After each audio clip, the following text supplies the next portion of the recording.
It was good to go. Thought it was a great expression of the diverse skills and experience, or creative minds, rather, that are in our community. So it was really special and tremendous. So I thank everybody involved in that. Those are all my comments for the moment. Mr. Kelly. I just have one comment. Mr. Chair, thank you so much. I was at the advisory board meeting last night, and there was a comment made that Danielle and Donna, in regards to our budget, was sacrifice some hours to help out in regards to the situation, and I want to commend them for that, and hopefully there'll be others in town that would be willing to do something like that, at least on a temporary basis until we get this all ironed out. That'll help us out in our budget process.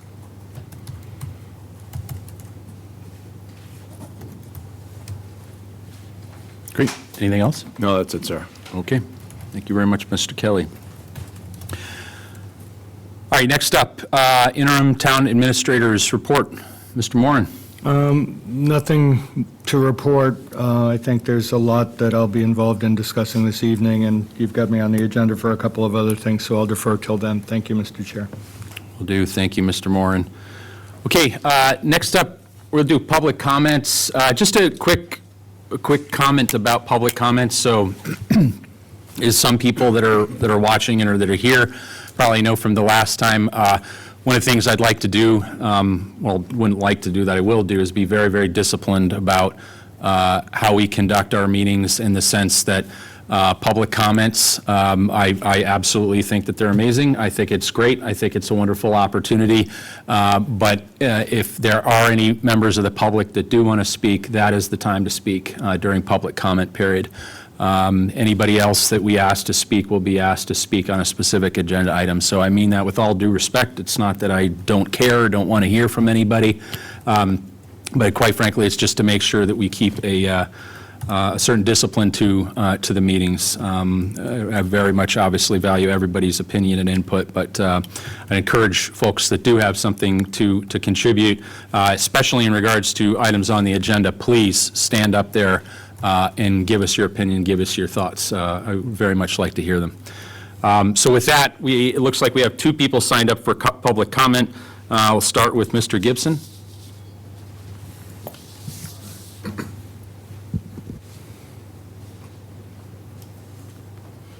Before I begin my public comment, I would like to make a formal request that should you discuss item number 10 on your agenda tonight, which is a continuing discussion with respect to the Charter Review Committee, I would ask respectfully that you call upon me at that time as the former vice chairman of the previous Charter Review Committee, as I have certain documents I'd like to share with the select board and certain comments I would like to make on that specific agenda item.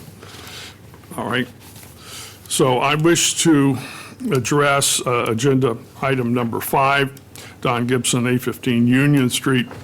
And this has to, or addresses the reappointment of certain town officials. And in particular, I want to address the reappointment of Bob Galvin Jr. as town council. And I would urge the select board to retain the services of Bob Galvin as Marshfield's town council.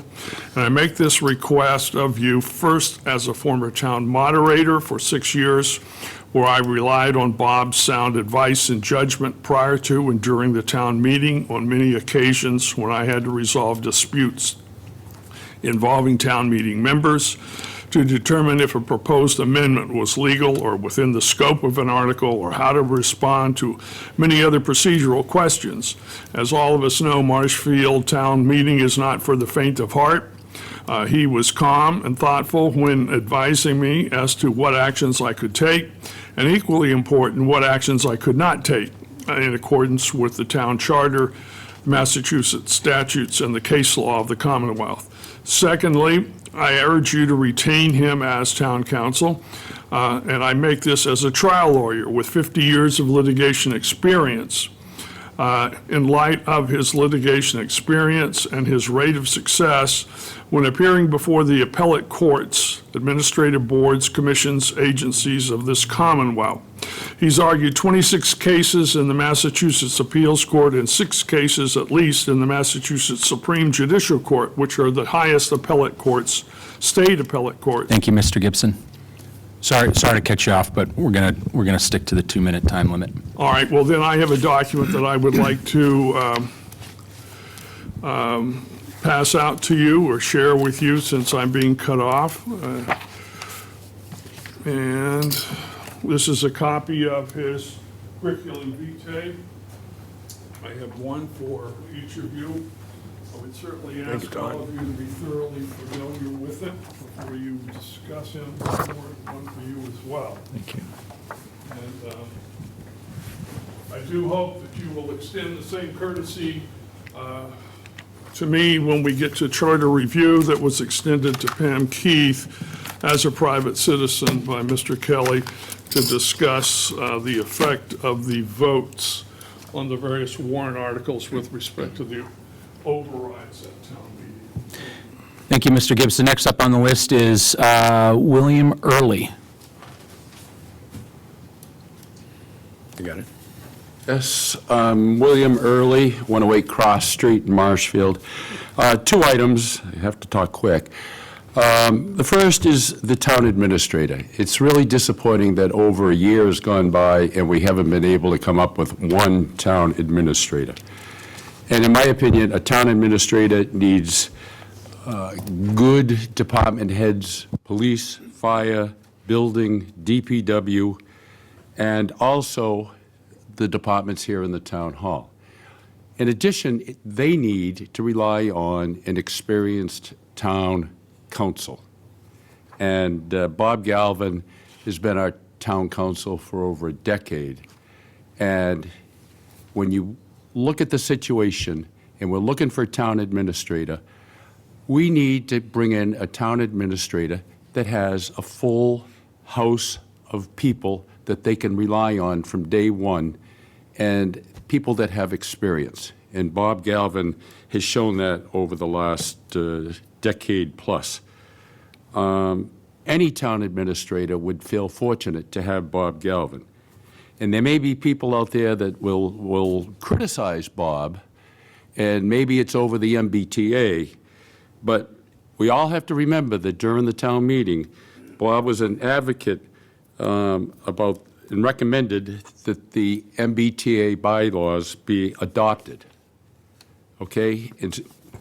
Instead, Bob was sort of sent to the wolves dealing with the SJC, and dealing with the Attorney General, fighting a battle that was next to impossible.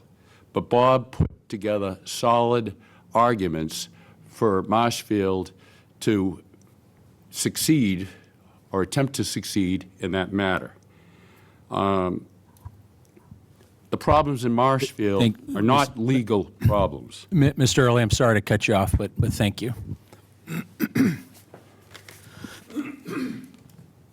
Do we have any other public comments? Oh, seeing none? All right. Thank you. So we're going to move on to our action items. The first action item on the agenda tonight is a discussion and potential vote for Town Administrator Search Update and recommendations from the Town Administrator Search Committee. Who's here to represent the Search Committee? I will summarize what we did. I will introduce myself on the way to the podium. I am Joe Ring. Do you want to actually set up here? Would be okay and comfortable with that, so we can? I can do whatever you like. Perfect. Yeah, have a seat. I prefer to stand, but Okay. I will do whatever you like. Oh no, I meant sit at the desk. Sure. Sorry. So I would like to thank the members of the search committee. We were a group of 5 of us that included Christine McCarthy, Sheriff Spada, Doug Russell, Dennis Kelleher, and myself. We were supported by Peter Warren and Danielle Kerrigan. and we met to review the applicants that applied for the position. We found some very strong interest. We had over 30 applicants for the position, and we reviewed those applicants' application packages, and we interviewed about a fifth of those candidates.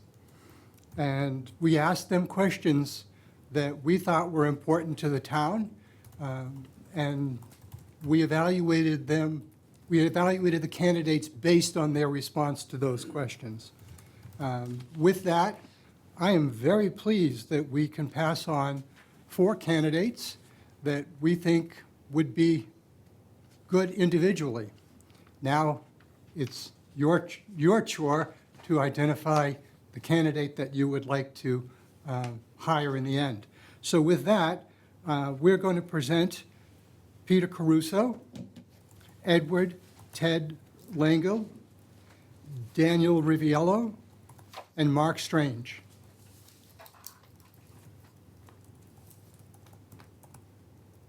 Any questions? I can give backgrounds on each of these if you want. I was not going to give backgrounds. We can if you, We can, if we can? Okay. you can on these 4, yes, because they've agreed to having their names public. So you can, if you want. Do you want to do that? I'll do it, sure. Okay. So Mr. Caruso is currently a town administrator in the town of Millville. He has municipal and private sector experience. His focus is on finance. He's a certified public accountant, and prior to his work in town administration, he was a senior manager at Coopers and Lybrand. He has previously been a select board member and a finance committee member and chair in the town of Sherburne, I believe it was. Ted Langill has extensive municipal experience. Currently, he is Chief of Staff and Operations in the town of Weymouth. He previously served as a legislative aide to the state senator representing Marshfield, and he became familiar with Marshfield in that capacity. He has been Chief of Staff and Operations in Weymouth for over 10 years and has demonstrated ability to address similar financial issues that Marshfield is facing. Daniel Riviello is currently the Assistant Town Administrator in Provincetown. He's extensively involved in the operations of his town, has been particularly tasked with emergency management issues and communication and financial skills as well. He's developed or demonstrated ability to coordinate initiatives across multiple town departments and has been a finalist in searches in other communities as well as Mr. Caruso has been as well. Finally, Mark Strange is the town administrator in Ludlow. He has also had municipal experience as a planner and is also an attorney. He's demonstrated strong financial skills and implemented a complex economic development program in Ludlow, revitalizing former industrial properties. And Ludlow is a town with known for a challenging political environment, so he would be well-suited to accept the challenges that face a community such as Marshfield. Thank you, Mr. Chair. First of all, thank you could you raise your hands real quick, those that are on the search committee, so I can, all right, thank you. Really appreciate all the work that you put into it. I'm sure it's, you guys have been doing this for how many months now? 3? 3 months? All right, well, thank you for all the work that you've put into it. Some questions. You came down to these, in particular, these 4 candidates that you've recommended push forward in the process. Why these candidates versus other ones? You said we started with 30? We started with 30. 30, okay. Yep. And I'm obviously new to the select board. I've watched some of the proceedings on this, but I'm just curious if you could give me a little bit of color on that. We we developed a standard set of questions to ask the candidates. We'll first start off, we reviewed the application packages, and we identified the ones that we thought were strong and we wanted to interview in person. We developed a standard set of questions, a pool of everybody's questions that we kind of condensed into something that we could actually interview against. And they addressed most of the topics that we thought were of interest to the town. All the things that we're talking about, for instance, financial issues, working with the various different areas in the town. And so we asked them how they would go about doing things if they were the town administrator. And we evaluated those answers. Based on how they answered those questions, we felt we identified 4 strong candidates. Good. Have you run background checks on these individuals? Background checks have been completed. Okay, all right. And question, it's pseudo-related. Your contract, we have a contract with you? I With believe Peter? you do, yeah. Okay, and when does that end? It can end, it's at will. It can end at any time. Okay, and have you made it clear to the board as far as when you're going to continue on with this for as? I've committed As long as through we need. June 15th, through getting through town meeting. Okay, You know, I don't, you know, I can help with another interim after that. But I think, you know, I would prefer to hand the torch off right, you know, quite frankly, okay. so. I just want to understand, obviously, because it's relevant. Okay. We have resumes that you'll be able to share with us, and Yes, we have resumes and application packages. how soon are these applicants able to come in and interview? They are ready Right now? and waiting for a date. Okay. All right. Questions, Mr. Kelly? Yep. So, Mr. Chair, last week we had an executive session, and there was a question on timelines. And so I did a little research, and on March 2nd of 2026, action items, discussion vote of town administrative search committee candidate timeline and process. So the whole thing is that we set a timeline, Trish, Steve, and I, and that timeline was set for March 6th, no more applicants after that. So I believe all these applicants were after that timeline. And this is a big problem. So you're saying that, sorry, you're saying that there was a timeline or like a deadline established I- for the search process? I apologize. I had 2 videos ready to go. IT cannot pull them off the device I use, so I could have posted them up and shown them. It is on the date. You can go back and look. If not, you want to push this to next week and I can play it. But the whole thing is that Trish, Steve, and I established a time deadline of March 6th for the applicants to submit. And I believe all these candidates were after that. Okay. Is that anything to add, Peter, or search committee? We had in the job or application, it was, or the advertisement, it was clear that the applications would be continued to be received until the position was filled. That's how it was advertised, that's how we were directed to advertise it. That's what we did. And that can happen when, on this meeting of March 6th, 2026, March 2nd, 2026, I believe it was, that the select board specifically, as a motion filed by me and voted by all 3, set an end date of March 6th. That would be the final date of submission for town administrators. And then the search committee could pick it up from there and go from those applicants. And of course, probably another reason why we are so far behind now, because someone made a decision, in my opinion, to extend the deadline and wait for more candidates to come in. So I don't know what to tell you, Rick. There was a vote taken, there was a timeline established, and that was not followed. Did the select board ever, was the select board aware of the continuing search activities that have continued for the last 3 months? I was made aware of it probably a couple weeks ago, maybe. Probably just before your election, just before the election, when you won. Okay.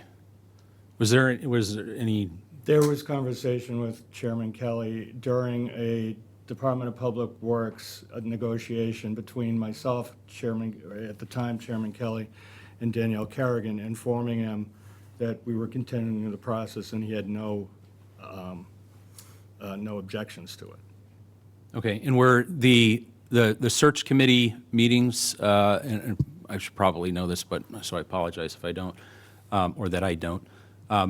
Do these search committee meetings, they've been public? They were posted and they were held in executive session under subsection 8 of the open meeting law, which allows for screening of applicants to be done in executive session. Okay, And so at each of the sessions at which the interviews were conducted, the meeting was posted, the meeting went into executive session, and the meeting was concluded. It was to interview candidates. We continued to interview candidates because we didn't have any good ones. We had one candidate that we were willing to forward to the select board as a strong candidate. We tried to interview 9. We ended up interviewing 7. 2 people dropped out, 1 took another job, and 1 stayed where they were. Other than that, the only reason we continued is because we didn't have any candidates besides 1 that was, that we felt was worthy of referring as a finalist to the selectmen. Peter, if I may, I want to be very clear about one thing on this. Yeah. We did interview a number of candidates in the first round. By the time we got to the end of the first round, we only had 1 candidate that we were willing to forward. None of the other candidates that we had were we willing to forward, either because they dropped out or we didn't think they met the town's needs. okay. I want to be clear on that. You could interpret some of what Peter said as maybe. I want to be very clear. We only had 1 candidate, and I was under the impression that we got that approved by the select board, and I believe that I was presented paperwork. The job advertisement that you mentioned earlier, the job advertisement says specifically on it that their search process continues until? Continues until filled. It's the Okay. last line in there. And who approved that? The board did, The select board? yeah. Okay. Did not, we put a timeline on it, so that's false right there, just like the conversation between Peter and Danielle and I, DPW negotiations. I don't ever recall having that, and the whole thing is that I would never give my blessings to it unless it went before the board. If there was a problem, the screening committee certainly didn't bring it to the select board's attention, as far as I know. Well, I'd So if refer that you, was the I'd problem. refer you back to the meeting of February 12th, when the job application was approved at your, you made the motion to approve it with amendments to the procurement actions of it. And the phrase that was in it, that it would be held open until filled, was in that description that was provided to you and approved after your motion. Yeah, well, then, March 2nd, that all changed. Did the select board ever take You any? didn't change the job description. I don't think Secondly, that's the select board's secondly, responsibility. That would be secondly, Mars or let's- somebody else's. if we're going to really talk about this, we should talk about you conducting your own interview of one candidate circumventing the committee that you set up to do the job. You did it on your own. Not only did you do that, from what that individual said, you promised him a contract when you brought him in here at Steve Darcy's last meeting. I didn't promise him You anything. promised him a 6-month contract, he said.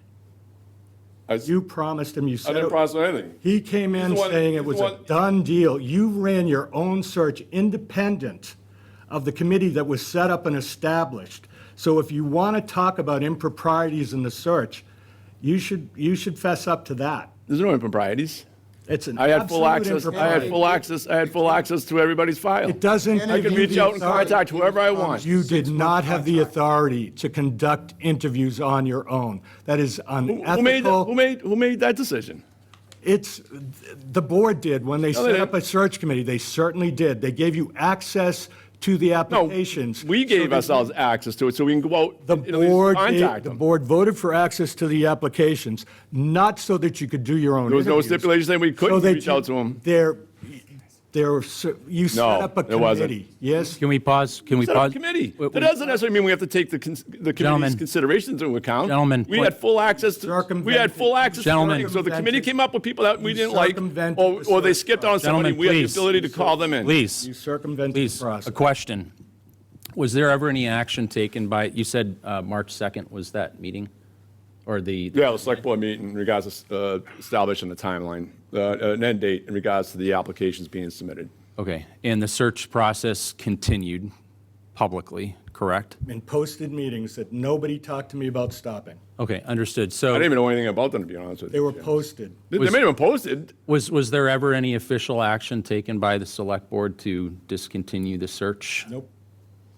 There was no reason to because we put a end date on the submissions. So if there was a search going on beyond that, I had no knowledge of it until maybe a week before You the can't- elections came up. You cannot say you had no knowledge when you received a copy of every single application that went in before and after that so-called deadline. Yeah, I didn't know why they were coming in. You didn't ask about it. You Is- knew they is it were right? coming I didn't in. ask You knew about the it. process was going on. Let's pause, You didn't let's pause, stop it. please. Let's pause.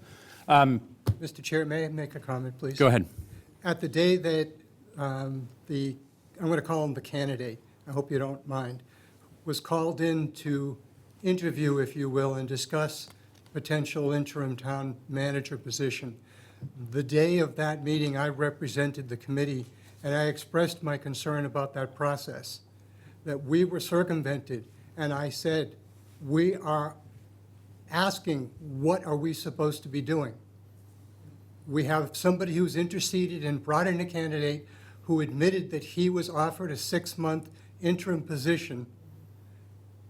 And we were discussing that as item number 10 or 16 or something on the agenda.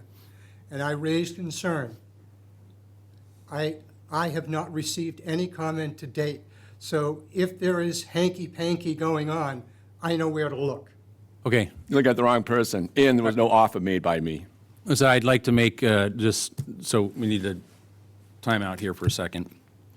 There's two things on the table at the moment.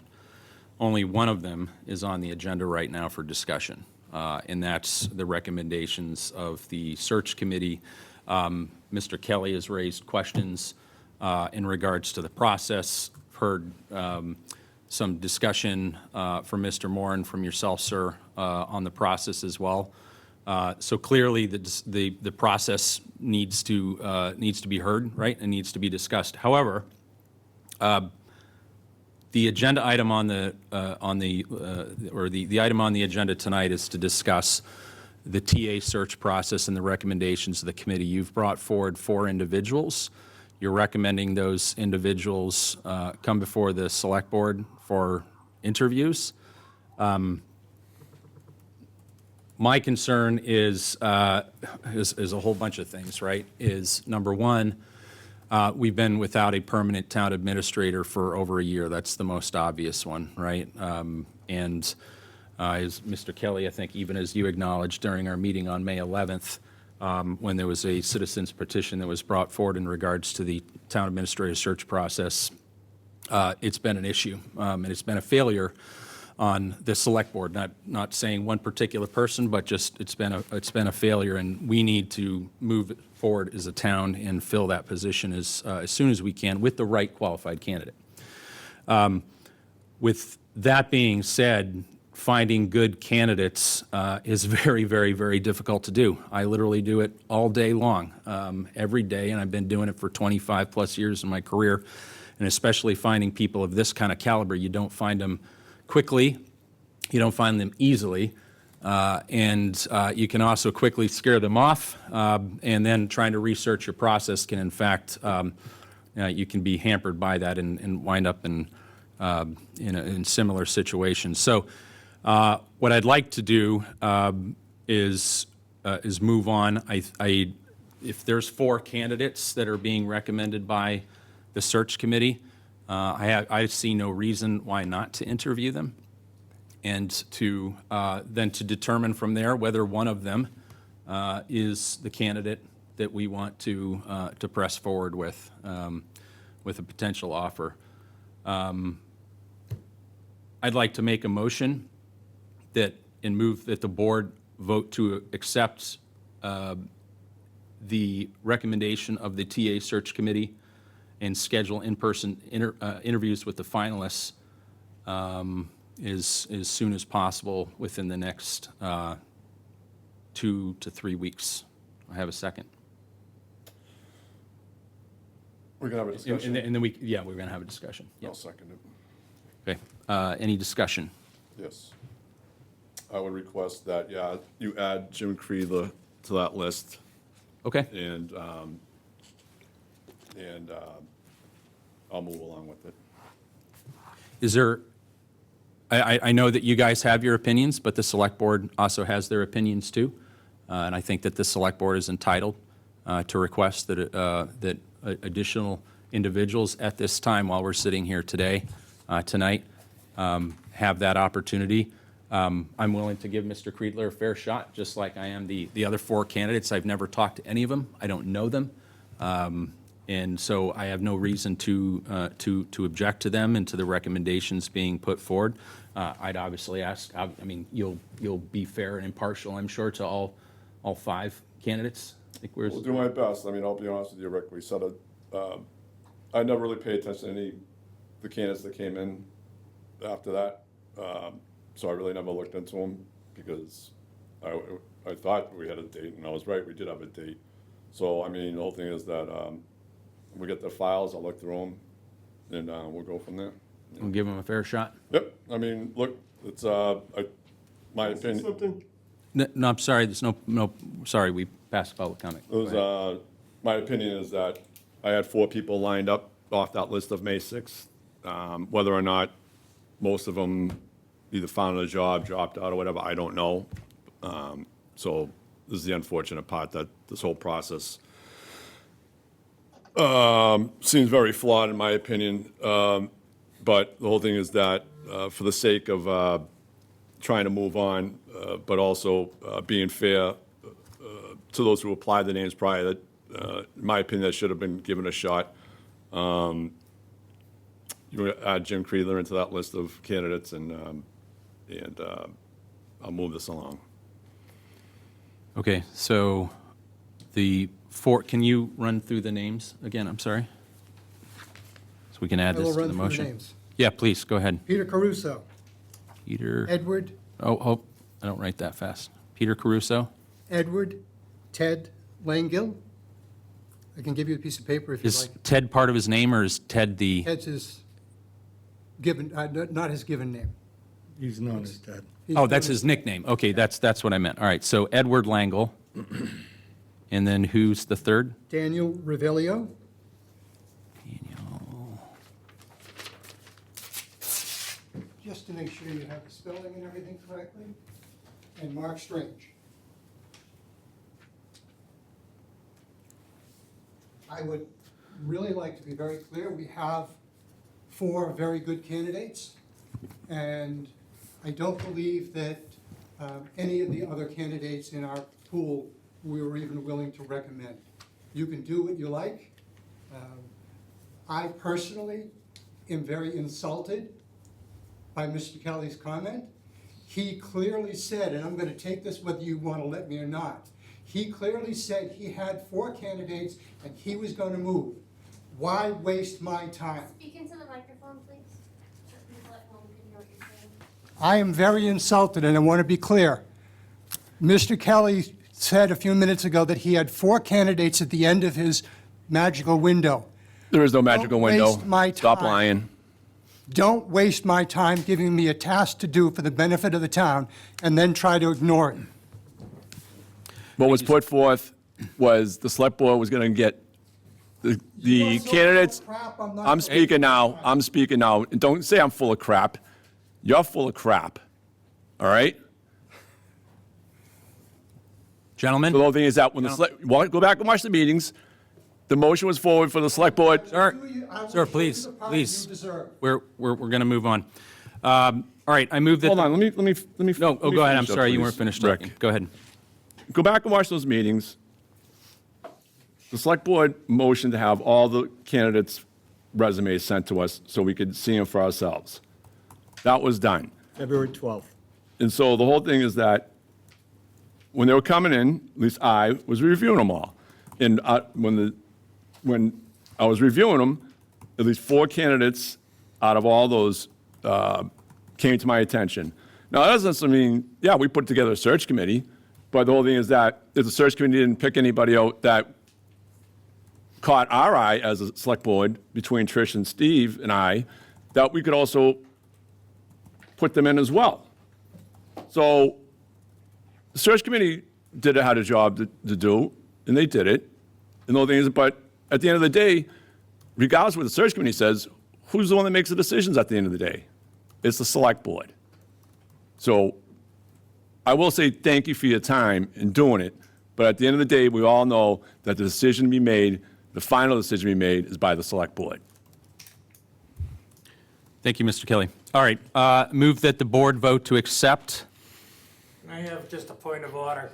A point of order is if there's a problem with the meeting, then you can bring up a point of order, sir. But it's, That's what I'm it's, bringing up. but, well, it's not a. We're about to lose one of these 4 candidates in I- the next 24 hours. I think that's a question on your shoulders you need to ask right now. Appreciate it, sir. Thank you. I move that the board vote to accept, I move that the board vote to accept the recommendations of the TA Search Committee and as well as one addition from the Select Board for in-person interviews with James Cradler, Peter Caruso, Edward Langell, Danielle Riviello, and Mark Strange within the next 2 weeks from today, which is June, 2 weeks from now. By June 10th. Do I have a second? Second. Any other further discussion? None at this time, Chair. Seeing there's no discussion, June 10th is a Sunday? Wait a minute, No, it's not. I take it back. I said June 12th, which is a Friday. June 12th. What day is June? June 12th is a Friday, so it'd be 2 weeks from, almost 2 weeks today, from now. 2 weeks and 1 day.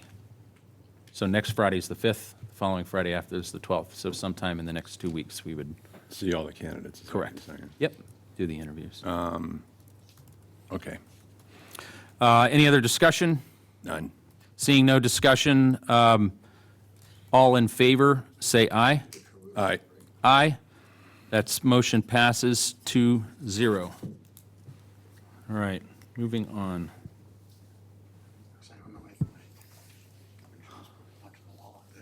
Okay, the second item on the agenda is a discussion with the interim town administrator presenting a draft option summary for Article 3, as well as any other budget-related communication and questions the board may have. Mr. Moran. Sure, I'll hand these out since I wasn't sure that they would be available for broadcast. So just brief slides on Article 3 budget options that are available. Do we have these available to put on the screen? Or? No, we don't. Okay. we'll make sure that for everybody. Once they get out of a draft form and are finalized, I'll be happy to put them up. Get them But there are posted. things Okay. that still have to be finalized that you wanted included, and I didn't want to put them up incomplete or inaccurately. Okay, thank you. So the three Article 3 budget options currently under consideration are A, which would be no override, which would be at $123,995,145.64 budget. The second option would be a $128,027,481.73 budget with a $4 million override. And the third budget would be a $129,626,806.29 override. The override, the budget would be achieved through $5.6 million in additional spending that would be included or be included in an override. The previous forecast showed a $7 million override needed for level services. The distinction between the $7 million and the current $5.6 million is in order to achieve level services, the reason why you only need $5.6 million is because former interim town administrator Charlie Sumner, Meg LeMay, the town accountant, and myself went through the town side budgets and looked where there were either duplications of spending or reductions could be made that would not sacrifice service to a full extent, but could be made with modifications such as reductions of hours and elimination of positions in a couple of circumstances. We were also, the 5.6 is also partially attributed to the forecast of the health insurance budget costing, having a 14% increase, and Mayflower Community, or the Mayflower Insurance Compact used reserves to bring the increase down from a 14% projected increase to a 10% increase, saving the town of Marshfield $300,000. So I have not articulated in each of these options what the number of full-time employees will be lost is, because I wanted to make sure that before doing so I was absolutely accurate, and I haven't been able to verify the estimates that I have with the various departments. But I can give a general outline that with no override, there will be a major impact on school personnel and programs that will impact every facet of the school programs in the school department. There would be reductions of positions in all major departments, and there would be reductions in hours worked in many departments as well.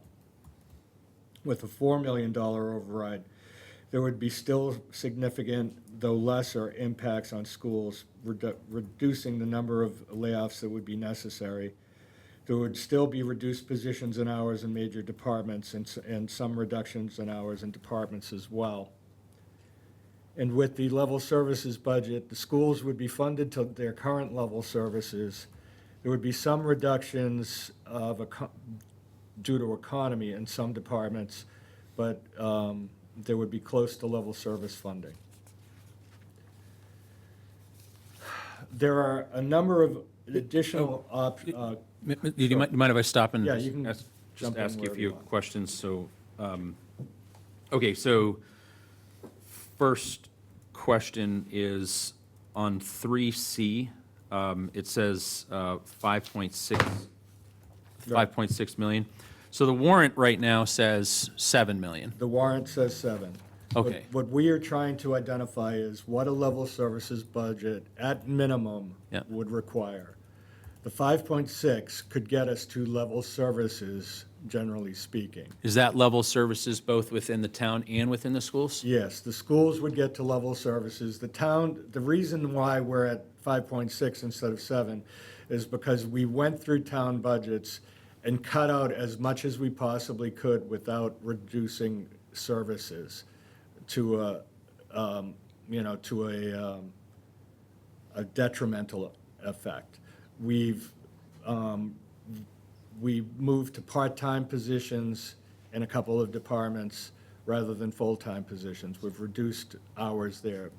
Again, we had we saw some duplication of funding in a couple of departments that we were able to remove from the requests. There were requests, for instance, for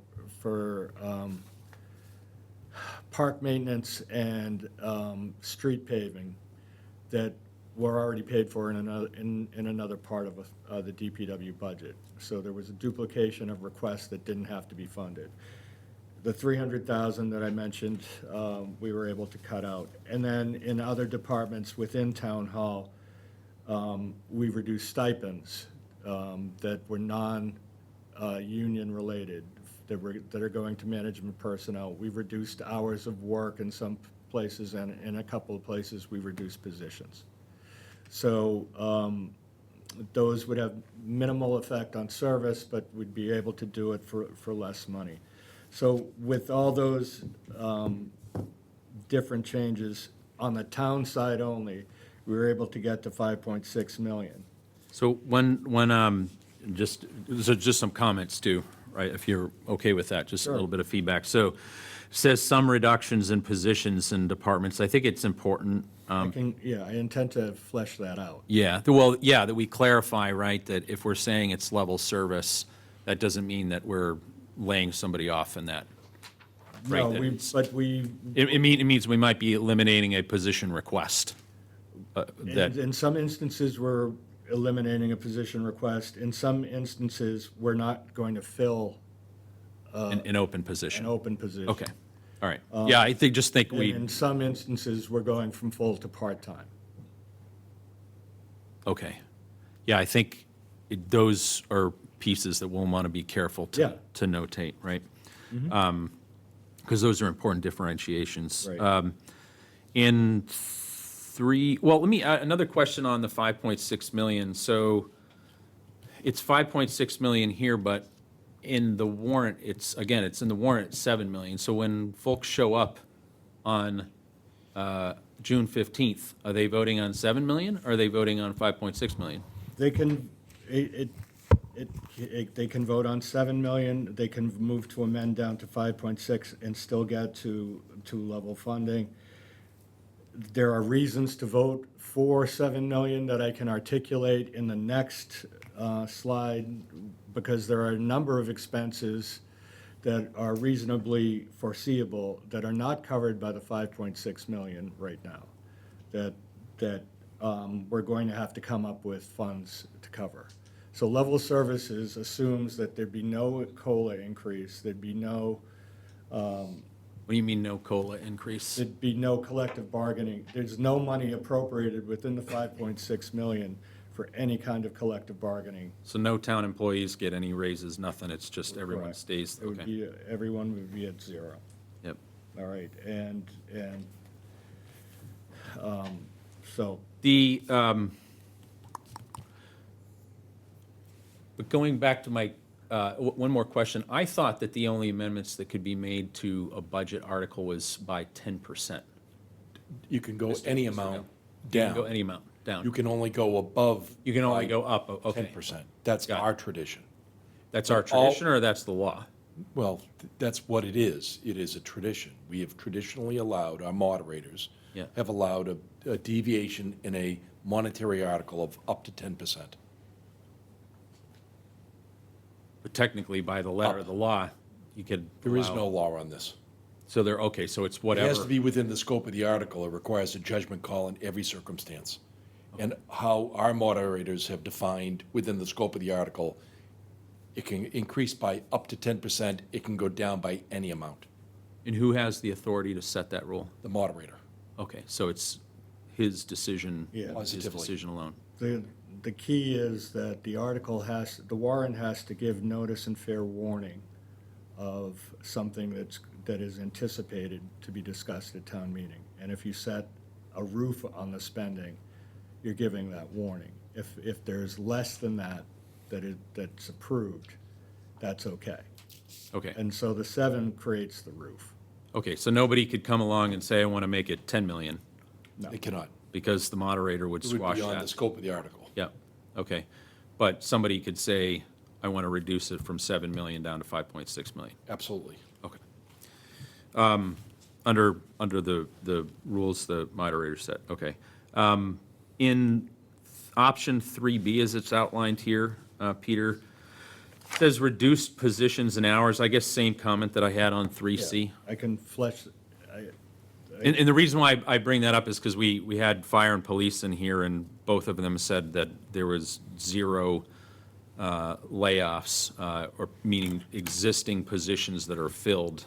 Right. No, 0 reductions in either of those departments. And both of those are obviously major departments for the town side, right? so no one would be laid off, but they would be defunding positions that they had intended to fill. Right. That aren't filled, Right, yep, okay. so. Does the 3C include the firefighters' requests of the 5 additional I firefighters? believe it does. Okay. And does that account for, when this was done, did it account for the discussion that we had with the Chief LaSelva in terms of it would raise costs by X, but it would lower overtime costs by Y, and account just for the net difference, or how did that? Was that, I guess, in other words, was that taken into account, or is that something we need to do? I can't speak for what Charlie's discussions were with the fire, but I think he was aware of their intent to fill the positions and the intended impact on overtime. But I can't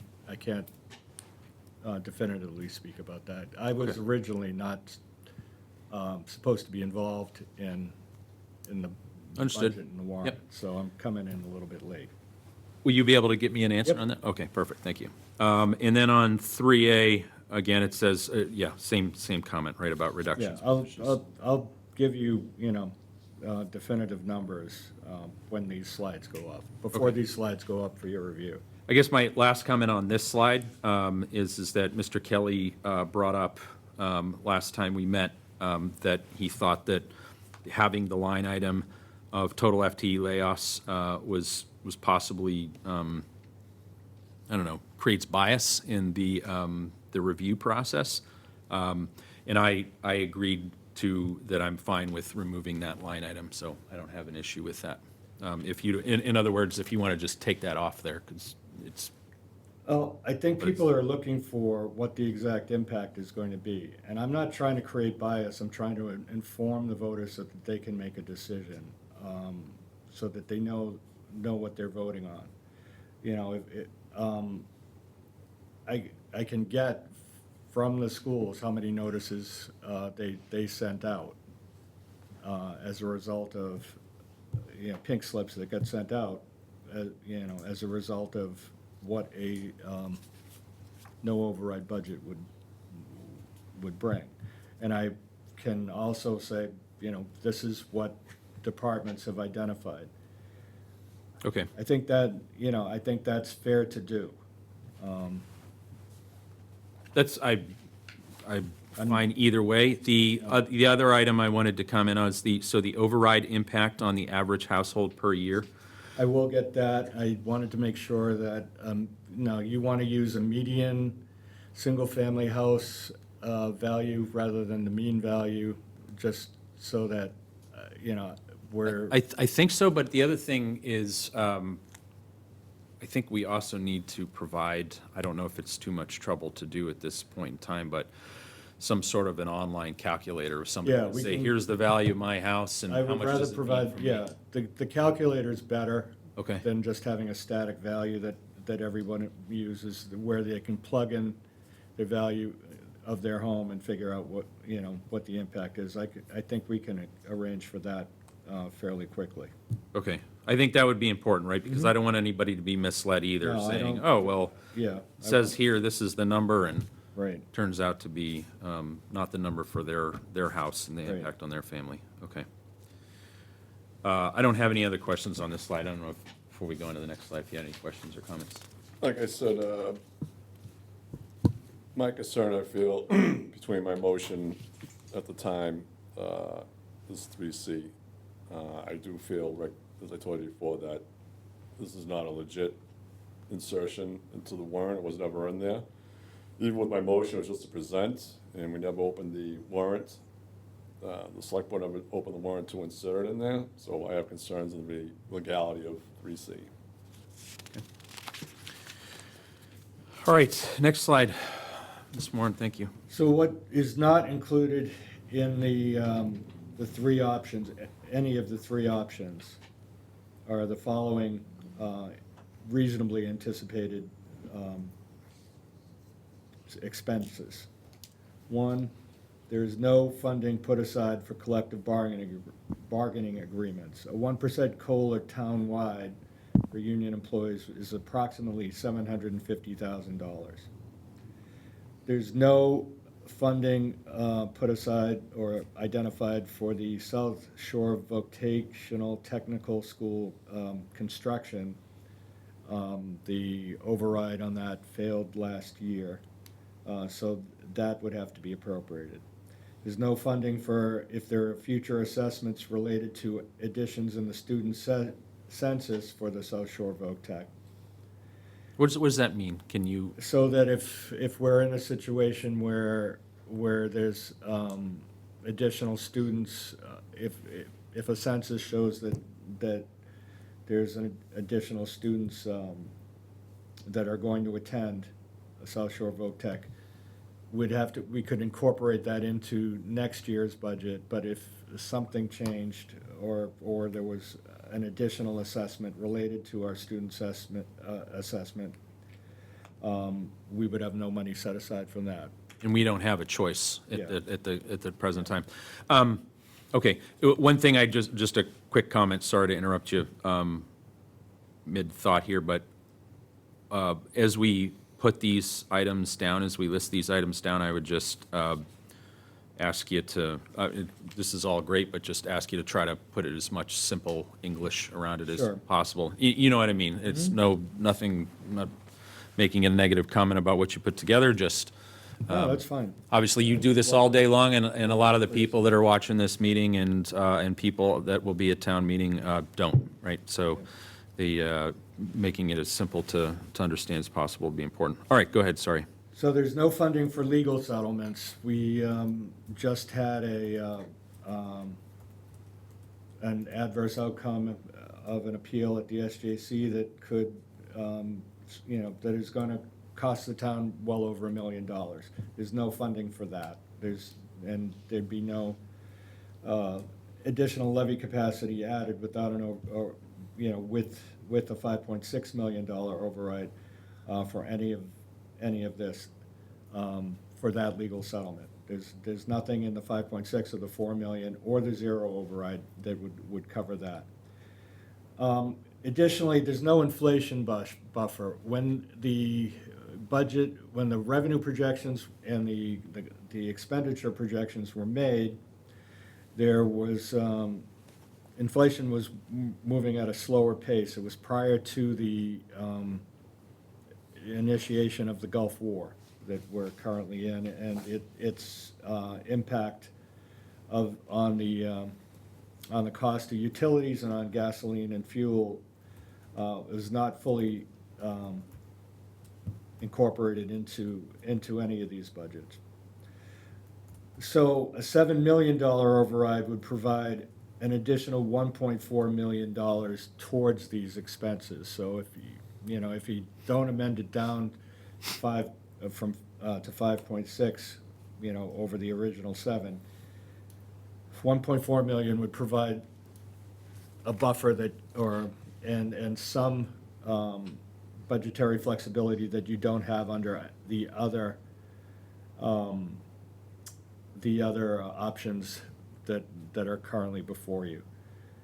It is not uncommon for overrides to have more than is needed for level services incorporated in them. Many towns, when they do an override, they create an override transition fund, or they have a reserve fund that's available for unanticipated consequences of their actions. So if there are more if there are more layoffs than anticipated, and you have to fund more unemployment than is funded in the current budget, and I remind town last year, for the first time in almost a decade, appropriated money, about $50,000, I believe, $30,000 to $50,000, after I came in as interim, for the unemployment line item. We've bumped that up to $150,000 in the current budget because of the realistic likelihood of layoffs happening as a result of any of these budget actions that we take. So the third thing that you can, if you have excess capacity after an override, the third thing you can do is you can put it aside, so that if there's unanticipated expenditures in following years, you can smooth some of them without having to go back for a future override. So, for instance, when Braintree did their override, they retained about $800,000 in what they called an override stabilization fund that they've used sparingly over the last couple of years to smooth out unanticipated expenses in subsequent fiscal years, so that they won't have to go back to do overrides again. So that's one, that's not the ultimate step to take, but it is one prudent step to take, to have a little bit more capacity in your override than just what is needed for maintaining level services. So help me understand that, though. So let's say that option did pass. The town has said that it only needs 5.6 million. A $7 million passes. Are we collecting 1.4 million of taxes and then just storing it away in like a piggy bank, or how does that work? Well, you should put it towards reserves. One of the things that this town doesn't do, that well-managed towns do, is have an annual town meeting warrant that includes a set aside of funds for anticipated contract negotiations, whether they're collective bargaining or individual personnel contracts, that can be distributed by the town accountant during the fiscal year as the collective bargaining agreements are agreed to, so that you're always putting money aside for anticipated increases due to new union agreements, and having that available, and you can encumber it from one year to the next and have that available, so that you're not doing what we were forced to do with the fire contract that had taken 3 years to be negotiated, and then having to swallow that whole bite at once in one town meeting, rather than fund it incrementally year to year to year, putting money aside in anticipation of the settlement of the next contract. So you could take a portion of the difference between the 5.6 and 7, put that aside for anticipated collective bargaining.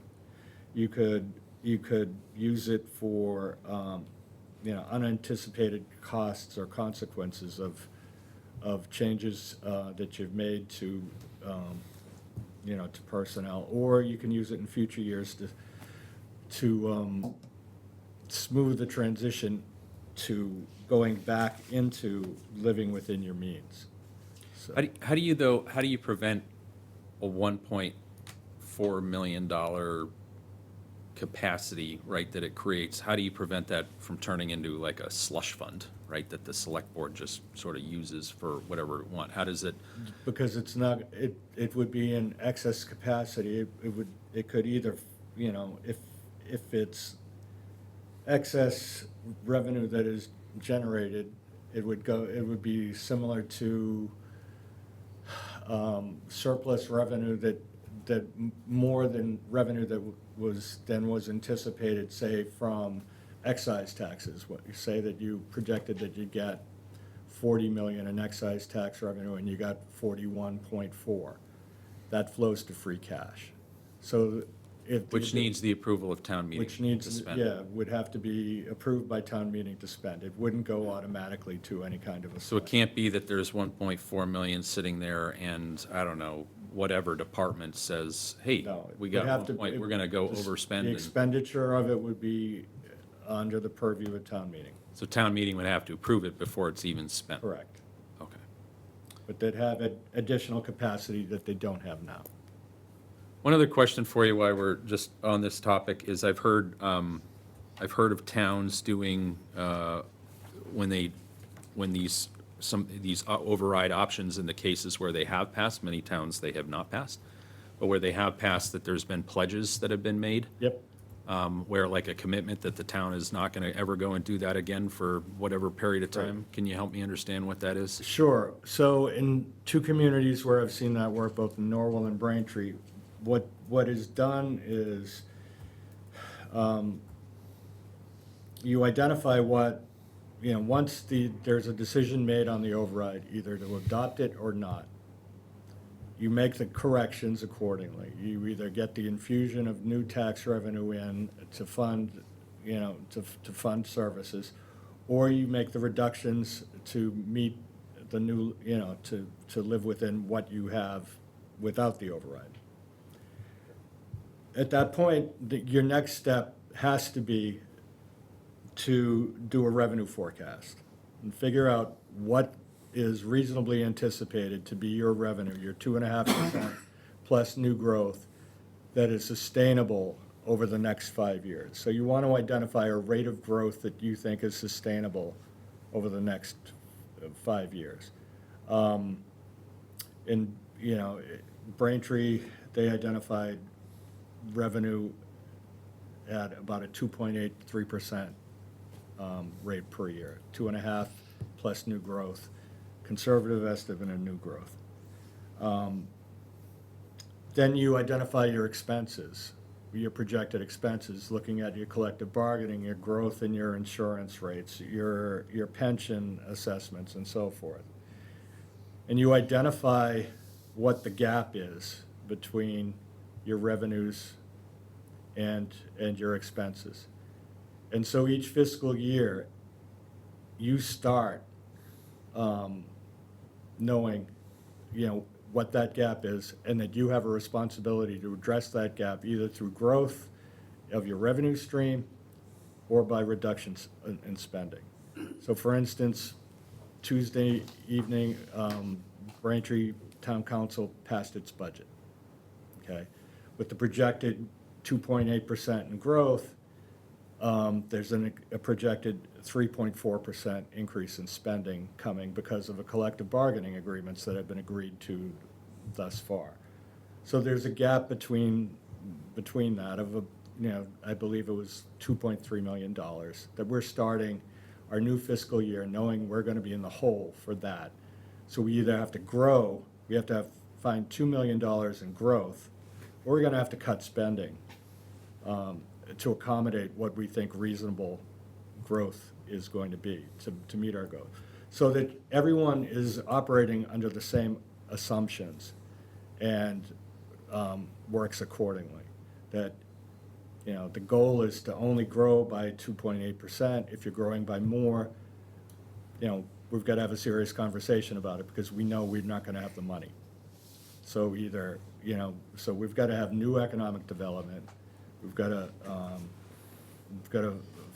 find grants or ways to save, or we're hiring people cheaper because new employees are cheaper than veteran employees because they're lower on the pay scale. there's a myriad of ways that you can come up with $2.3 million in a $185 million budget. But you have to acknowledge that there's a deficit that has to be closed. And that's the way you operate going forward. You identify what you have to spend, you identify what your costs are going to be, and you find a way to narrow the gap every year so that it's an honest discussion and everybody's operating in the same way. Okay. Yeah, the only comment that I'd make is I think $1.4 million gap funding it that's a very, very hard sell. I completely take your point, though, that these are they aren't conceptual liabilities, they're very real, very real things. So if there's with this option 3C, me as a taxpayer, like to see that there's some sort of commitment that this is it. Yeah, there has to If be. if that is, Yeah, in order for this to be successful, there has to be a commitment that we're going to make this work, for 5 years out. I think it's at least 5 years out. Norwell did an override in 2012, and they said, we're not going to go back for 6 years. They ended up not going back for another, for 12. They never went for an override operationally when I was there. They were able to grow through things and take care of their expenses, and last year they did try an override, it failed. But when was the last time Marshfield did an operational override? I wouldn't know. 2007, I believe it was. 2007, okay, thank you. All right, I don't have any other questions or comments So on this. there's a few, my last slide. Sorry, just let me just get, Yeah. any comments or questions on this slide? Yeah. Here's one thing that Peter and I probably agree on, and that's set aside funds if we're on the same page. I've been asking about this, about siloing money. And I think one thing you and I should take up in the near future is the solar money. I don't believe that solar money in its entirety should go into the general fund. I think that solar money needs to be dedicated to a certain account. It's over $1 million. This is, I'm sorry, you're talking about the new solar. Yep, new solar contract. And when does that take effect? We'll shoot our 28. first payment next year. July 1, 28. Okay, so that wouldn't affect this year, this new, 27. 27, but it's FY 28. okay, I just want to make sure I'm clear, that wouldn't impact this upcoming year, so it's, okay, but the year after that, you're saying that would be, I think we need to start siloing money, Rick. I mean, that's the problem. It's like all this money goes in the general fund, and everybody thinks it's a giant slush fund for everything, right? So, I mean, like, let's take the solar contract for over $1 million for the next 20 years, and it could be more depending on what other projects go on, all right? I think we need to put that in its own account. I forget the name of it, and I apologize, I wish I had the book with me. I think we set up a new account at this town meeting for this kind of purposes. So I think we need to start saving money, siloing money that we get. So if anything's coming up on the horizon, we have the money for that particular thing. It's not in the general fund just to be used for whatever, all right? I mean, we're appropriating it in advance. Yeah, Yeah, I think saying that would be the way to say it, Kind yes. of, it's set aside for X, okay. The solar, let's put it this way, the ambulance generates so much revenue that I think some of that revenue from the ambulance should be set aside. I think the ambulance revenue, if I'm correct, that also goes into the general fund. But they have expenses as well between replacing things they use and all that. Right. But I think you should take some of the ambulance funds and start putting that in its own separate account. So if you need a new ambulance, fire truck, as you let it grow and all that, that you're gonna have money in there for that over time. Like with the Veterans Office, the veterans, when I sat down like a month or two ago, and it was discussed last night, that the town spends X amount of dollars, but the whole thing is that the state gives like 75% of that back. And I know I had a conversation with them, I was like, well, would it make sense that some of that money you get back, we just start accruing in your office, and then maybe you can be freestanding if possible? They had interest in that. I just don't know the whole, if it's possible and there's logistics and all that, but I think it's something that should be entertained because they tell, to my understanding, with the money that gets recuperated from the state, that goes right back into the general fund, to my understanding. The same thing with the building department. The fees that we collect on that. Maybe we should, I think all that goes in the general fund. Maybe we should start dedicating some of that money to an area that needs attention in regards to saving money over time to pay for things. I mean, I think if we do this smartly, and it's not going to be an overnight thing to say, right? But the whole thing is that we start siloing money, and let's just say in 5 years we start accruing things. We should have things in there to pay for anything without having to go reaching for other areas to fund it. Yep. Okay? I mean,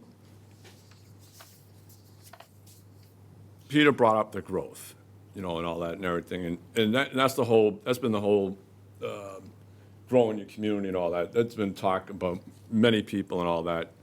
And the whole thing is that, is it about growth or is it about reducing our spending and being more smart with our money and how we use it and where we put it? We got to figure out a way how to reduce our spending, I think, and because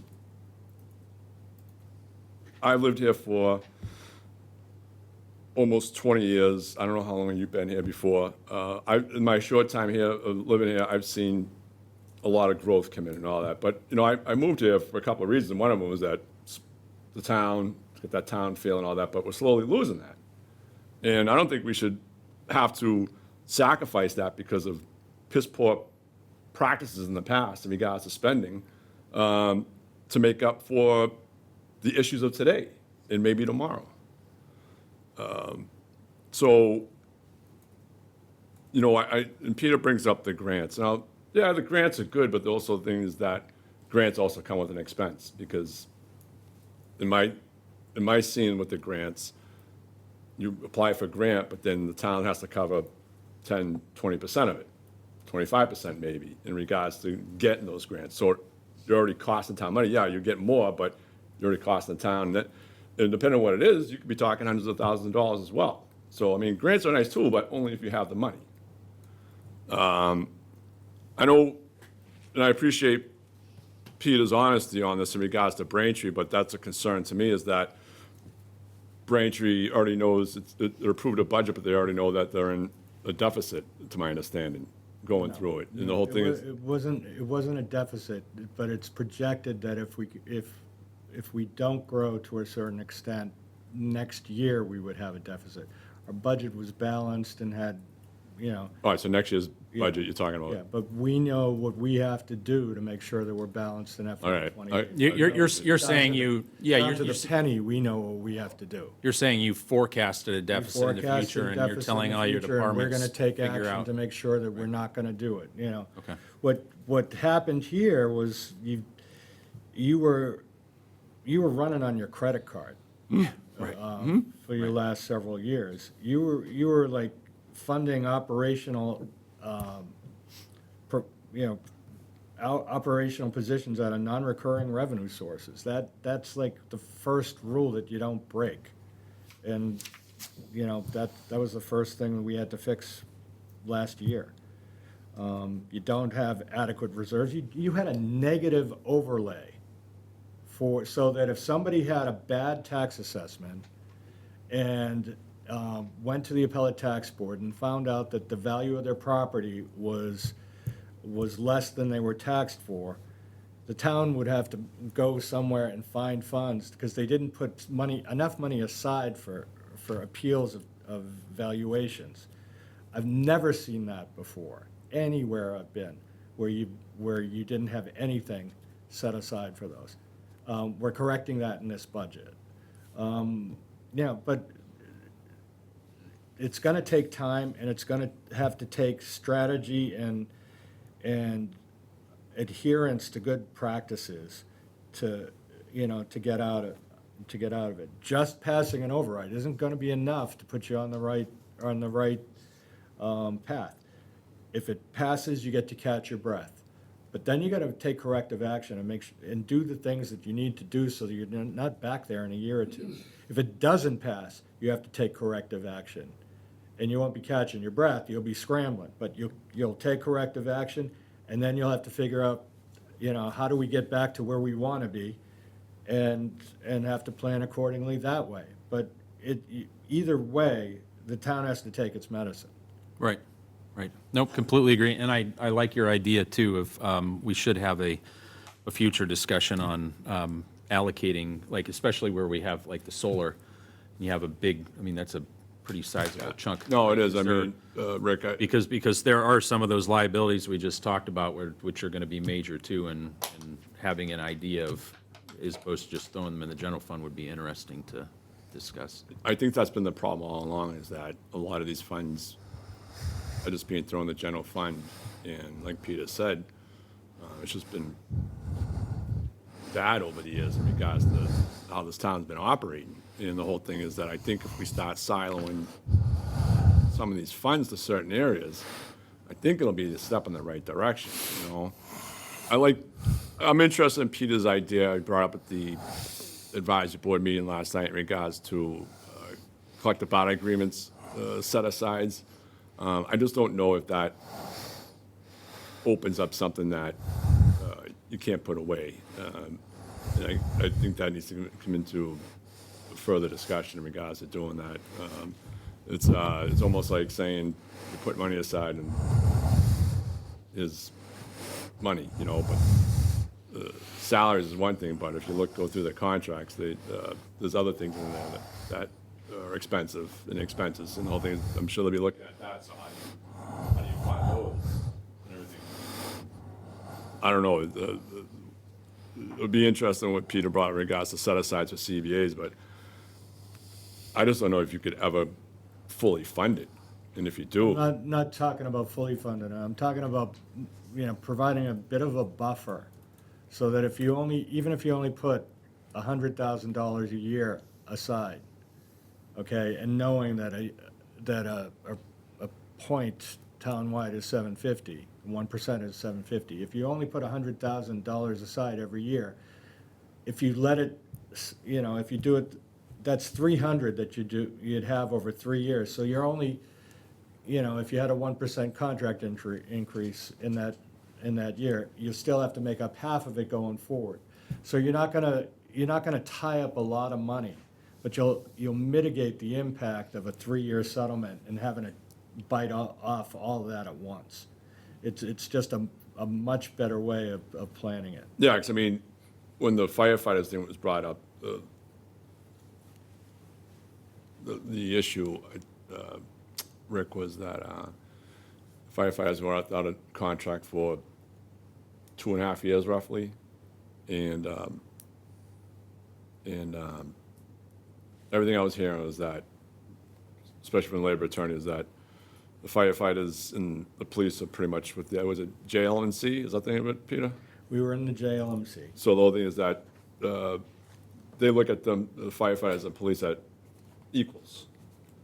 And so the whole thing is that when we had discussions, one thing was that, all right, the firefighters' contract cannot go beyond what the police is, because we were well aware that the police had a language as a reopener if it does. And so, we did everything in our power to make sure it was under that and everything. But the whole thing is that the firefighters were out of the contract for 2.5 years, and it needed to be resolved. I get it. People say it was expensive, but as long as it was maintained not to exceed the police, I think it would have been all right and everything like that. But I think, in my opinion, going forward, and something, God only knows what's going to happen with me and everything like that, but you and whoever else, I think you really need to take a hard look in regards to not just union collective bargaining agreements, but also individual agreements. The whole thing is that the salaries and all that and everything, the perks, are starting to cost the town. And the whole thing is that we need some compromise from our employees, in my opinion, in order to resolve this. And believe me, as a union member myself, I know I'd be reluctant to give any of it back, but the whole thing is that when push comes to shove, you're gonna lose jobs and all that and everything, or you bury the company, and then you're out of a job potentially, because everybody look at the town not doing that, but the whole thing is that corrective action needs to be taken, and my opinion is, I think collaboration with everybody on this is what's needed. We got a lot of big discussions in the future, near future, right? These are discussions that we can't wait till next budget season to have. We need to be having these. Well, my look at it, Rick, is Immediately. that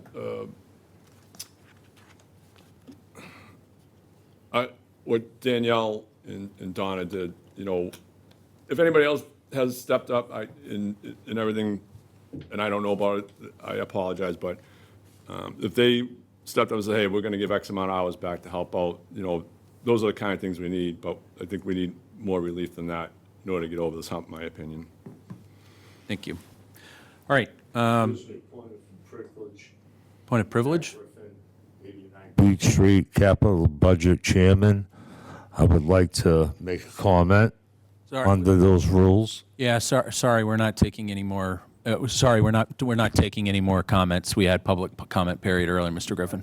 In this sense that I am a member of this board that's coming here and I should be able to be heard. This is outside of the public comments. This is inside of what's happening within the town. And I think it's very important that both yourself and Eric and Peter Moran understand what's going on as far as the finances go. And if you don't want to approve that, then you can put that under your whatever decision you make right now. But I have to say that it's very important to me and for our town to hear me out. And I would appreciate that, because we know we've been interacting back and forth. No, and I appreciate it. I'm trying to be fair to, there was other folks that wanted to speak earlier too. And is the volume up? Do we have everybody? Hello? I can hear you. Okay. I'm trying to be fair to everybody here, Mr. Griffin. But to your point, you are the chair of the Capital Budget Committee, and absolutely value your opinion, want to hear your opinion, and we should be collaborating. I'd like to figure out how we can set up a time and a meeting so that way we can do that, just because I welcome and want to hear your comments, but I'm also trying to make sure. Sometimes when you have rules, they're great, but when you have common sense and we all want to talk about it, we should. And that's why I'm here tonight. I actually just got back from work, snuck down here to give my 2 common sense. We have communicated, all of us. I will say that I'm hoping that what we have communicated back and forth, which I saw the last couple of days come up as a thought pattern for the advisory board, which wasn't in that thought pattern before. So I would appreciate the sense that I'm only speaking for myself, but I'm speaking for the town. I have nothing to gain. I'm not running for office. And I don't. You tell me. You want me to stop? I'll stop. But you're making a mistake, because we both know that I'm covered in a number of errors, and we need to talk about it because we can decrease the bottom line of the deficit. So you let me go, let me know, and I'll leave here right now, but that's what I'm talking here about. No, and again, Mr. Griffin, I very much respect you, and I respect your opinion. I respect your questions. Your questions have to be answered. Your questions are some of the same questions that are in the town. I just want to make sure that we're following the process for that. So we absolutely should schedule some time to sit down, or I know that I've received some recent emails from you, and we're trying to look into that so that way we can provide a response and get that out. So I appreciate that, and I my know where you're coming from right now, but I'll ask you one thing only. I want it answered in a letter to me that says this is why, this is the rulings, so on and so forth. I'll make sure you get Which, it. I didn't ask Peter. Okay. Peter, I have to say, and I'm going to stop for 1 second, Peter's done a great job, Charlie's done a great job, but you know what? They're not the town administrator, they're interim town administrators, and they took over from one each other. And they made so many mistakes, as you know, that they're talking. I would, look, stop me for 1 second, Bob's No, no, getting up, he's getting nervous. No, I appreciate it, But Mr. let me Griffin. just say that I just want what's best for the town. As we all Bob, do. you can stand up, and that's it. I appreciate it. Thank you very much, Mr. So give Griffin. me the emails back that says what's going on. Thank you. Yes, thank you, Mr. Griffin. All right, Peter, you want to continue with next steps to avoid future overrides? Sure. Thank you. We already talked about revenue forecasting. We've got to identify sustainable revenue. We've got to have an accurate forecast of what we're going to be spending. You've got to make organizational adjustments to live within your means. That's going to be, audits to see, performance audits to see where you can be more efficient. Adopting policies and best practices that are, that may lead to economies of efficiency. Adopting best practices that are used in other communities, such as one that I just discussed as far as creating an article for future collective bargaining and personnel contract funding. There should also be, you should look at, and it's important, growth is an important element for every community. The likelihood of getting external sources of revenue from either the state, the federal government, or anywhere else is unlikely now. So you've got to adopt policies and practices that enhance growth, that enhances the community. You've got to When- find ways to do it. And just to make sure I understand, by growth too, it's not saying growth like we're looking for population growth of a No, certain you're amount. talking about attracting businesses to the town that you want. Okay. That will make your town better. Things like that. And the idea there is that Yeah. is that Is that every dollar of growth that you generate is a dollar of New property growth. tax that doesn't have to. It gives you more than 2.5, and that's what you're gonna need, because 2.5 will not cover what you can reasonably anticipate in expenses. Because your pensions, your health care is growing far faster than 2.5, and inflation is. The last is revenue enhancement. Growth is one thing. The grants that I like are the ones that you don't have to put in a share on.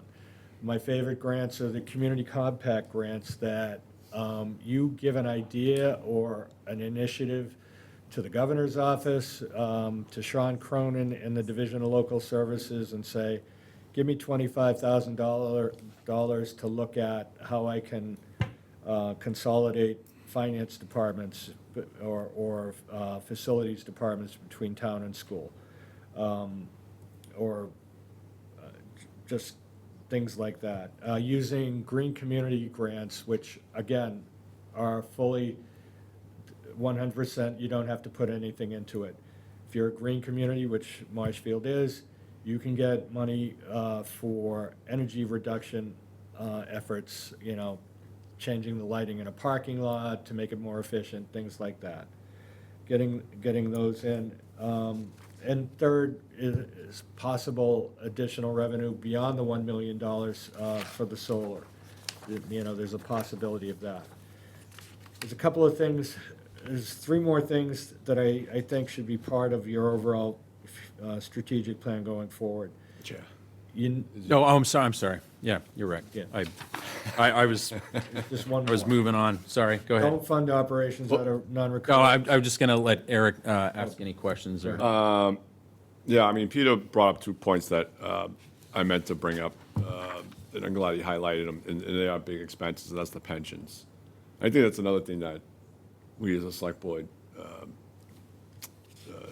need to take up, especially in regards to our pension obligations, and probably at the state level, and all that, is that, you know, as the salaries grow, in my opinion, so does the pension obligations and everything. And I've been public about this, so I'm not afraid of it, but I think there needs to be, a cap. I mean, it's not going to help us right now, especially the people are going to probably be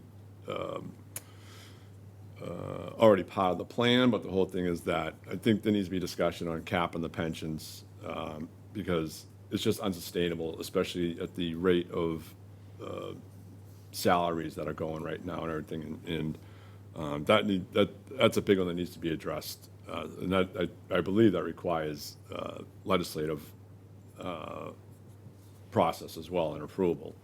And healthcare, everybody knows that healthcare is gone berserk. And the whole thing is that I don't know if we could ever wrap our hands around that in itself. I don't know. I mean, I saw a notice today in regards to prescription drugs and all that and everything. I mean, in regards to you have to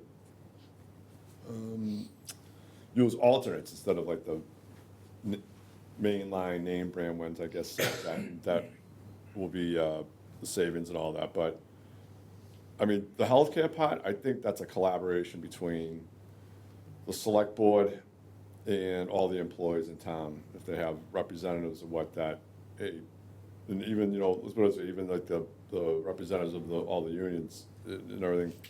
I think that's something that they should all collaborate and sit down to and figure out, hey, how can we address this healthcare issue? Is there something else that can be done and all that and everything? I certainly think something like that could be productive at the end of the day. May not help now, but going forward, maybe the next budget cycle, if everybody, certain people got together and discussed it, that could be something that, in regards to what the current healthcare plan that the town has at the moment, is there anything else, any other plans that could be taken up, or is there any adjustments to the current plan that we have that could be done in regards to saving money and everything? So, I mean, it can't be just on you, me, and whoever our next town administrator is. This is a broadband thing, especially with healthcare. But I also believe, in my opinion, the pensions are another one that I think needs to be handled better. Not a supporter of getting rid of them, but I do think they need to be more managed, where all the towns can manage it. They'll have these big bills coming in the millions of dollars that we're obligated to every year. So a lot of stuff going on, but thank you. Thank you, sir. Mr. Moran. Okay, last three things, again, I talked about don't use free cash for operational. You've got to build your reserve funds. It's astounding that I'm sorry, I just have to say that out loud. It is astounding that was happening on a regular basis. Yeah, it was happening to an extent. Like a reliance is the. It was like it was a chosen course. It was, your entire facilities budget was coming out of free cash. Your SROs were coming out of free cash. It's just not done. Reserve funds, you should look at, stabilization, getting money into stabilization. You've created a special education stabilization fund at last year's town meeting, which is a smart move. Other special purpose stabilization funds that have been mentioned, I think looking at updating a capital stabilization fund to make sure that it can be utilized, or utilizing the one that you have would make sense. And I've already talked about grants. But the last thing that you've got to do, I think, to be fair to the residents that are going to be impacted, if there is an override that's adopted, is to look at tax relief for seniors. That can come from work-off programs, and that can come also from local option local option legislation that you can adopt. In 40 communities throughout the Commonwealth, there is a local circuit breaker option that has been adopted to provide additional property tax relief for seniors. What that does is there is currently a state tax credit that seniors can earn, or they can use on their state income tax when their property taxes and their utility bills make up a certain percentage of their income. If they're over a certain percentage of their income, senior citizens can be eligible for this state circuit breaker program. What 40 communities throughout the Commonwealth have done is adopted a local option version that adds an additional local property tax break for residents of towns that qualify for that state tax break. So that these are people that are really in need of help to stay in their homes. They've been identified for a state program to be in that need. And then the towns have said, we're going to give you another break on top of it so that you can, stay in your home rather than be tax poor. And it can be funded out of free cash. It can be funded out of a portion of the levy if you have excess capacity, which you don't. Or you can fund it when you get to a point where you have adequate overlay surplus. And so a portion of the money that is set aside for tax abatements, because people applied for and received a tax abatement after they were overtaxed, their property was overvalued. There should be always some money left over in that accumulates year to year. And if enough of it accumulates, you can use it for a purpose like this or for tax work-off to provide seniors a level of relief. And I think those two programs, when you get to a place where you're out of the fiscal crisis, this is a program that can really help seniors. So that's the end of my presentation on the budget options and some of the corrective actions that should be taken. I have a few questions on the next page, Sure. but anything on this? Yeah, I just want to, Peter hit it right here, number 3, the stabilization fund, I believe is the new account that we created for this town meeting, and that's where I was thinking that the new solar money should go into. If you decide to bring forward a certain amount to allocate to it. And as Peter was saying, in regards to the seniors, I mean, the tax relief for seniors, are you saying, Peter, that we should apply like some seed money into an account for it? I'm saying when you get to a place where you've set aside adequate reserve funds and stabilization funds, and you've got your fiscal situation under control where you're living within your means, that's when you should start looking at setting up something to provide additional senior tax relief. So you're probably a couple of years out from doing this. You're not in a position to do this now. You haven't, as I said, last year you had an overlay deficit, which is very unusual for cities and towns to have. So you've got to get the restructuring done, but in a year or two, it would make sense to try to do a local option to give additional tax relief. When you say like a local option, I mean, It's special legislation where the town agrees to give an additional tax break. You've done it for veterans. You can do it for seniors in this circumstance as well. There's a number of different options that have been done. 40 to 45 towns have done them. I did it in Norwell. I've been pushing it in Braintree. But there are a lot of communities that have already done it. yeah, but getting, I guess to my question is that, I get, I think I can get it by you saying you can't do it now, but I imagine you're saying is that the town needs to put a certain amount of dollars in to start it, right?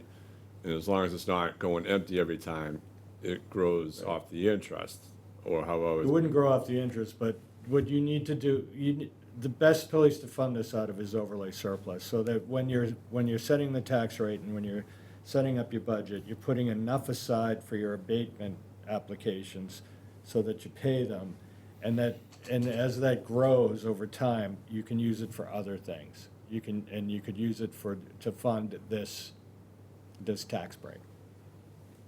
All right. So it's something we have to fund on a yearly basis, is what you're saying? Yeah. And as we're looking at it now, I mean, what do you think we would need, I guess, going forward if we were to do it, like, to fund it? I think to fund it appropriately, you're gonna need several $100,000. Okay. Just to get it going for that first. Yeah, so Let's you've go got on. you've got to start accumulating it, if you can get some of it, some of it through overlay surplus this year and then going forward, and it just keeps accumulating. Is it its own account, or is it part of, like, Overlay surplus is a separate budget account. It's a separate, overlay is a separate budget account. It shows up on the recap sheet. I can show you where it is, and it's basically when you're setting your tax rate, you set aside a certain amount of the revenue that you're gonna raise. You put it aside knowing that somebody's gonna say, you overvalued my house and I'm gonna take you to the appellate tax board.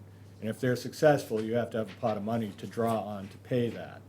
So, you always should be putting that aside.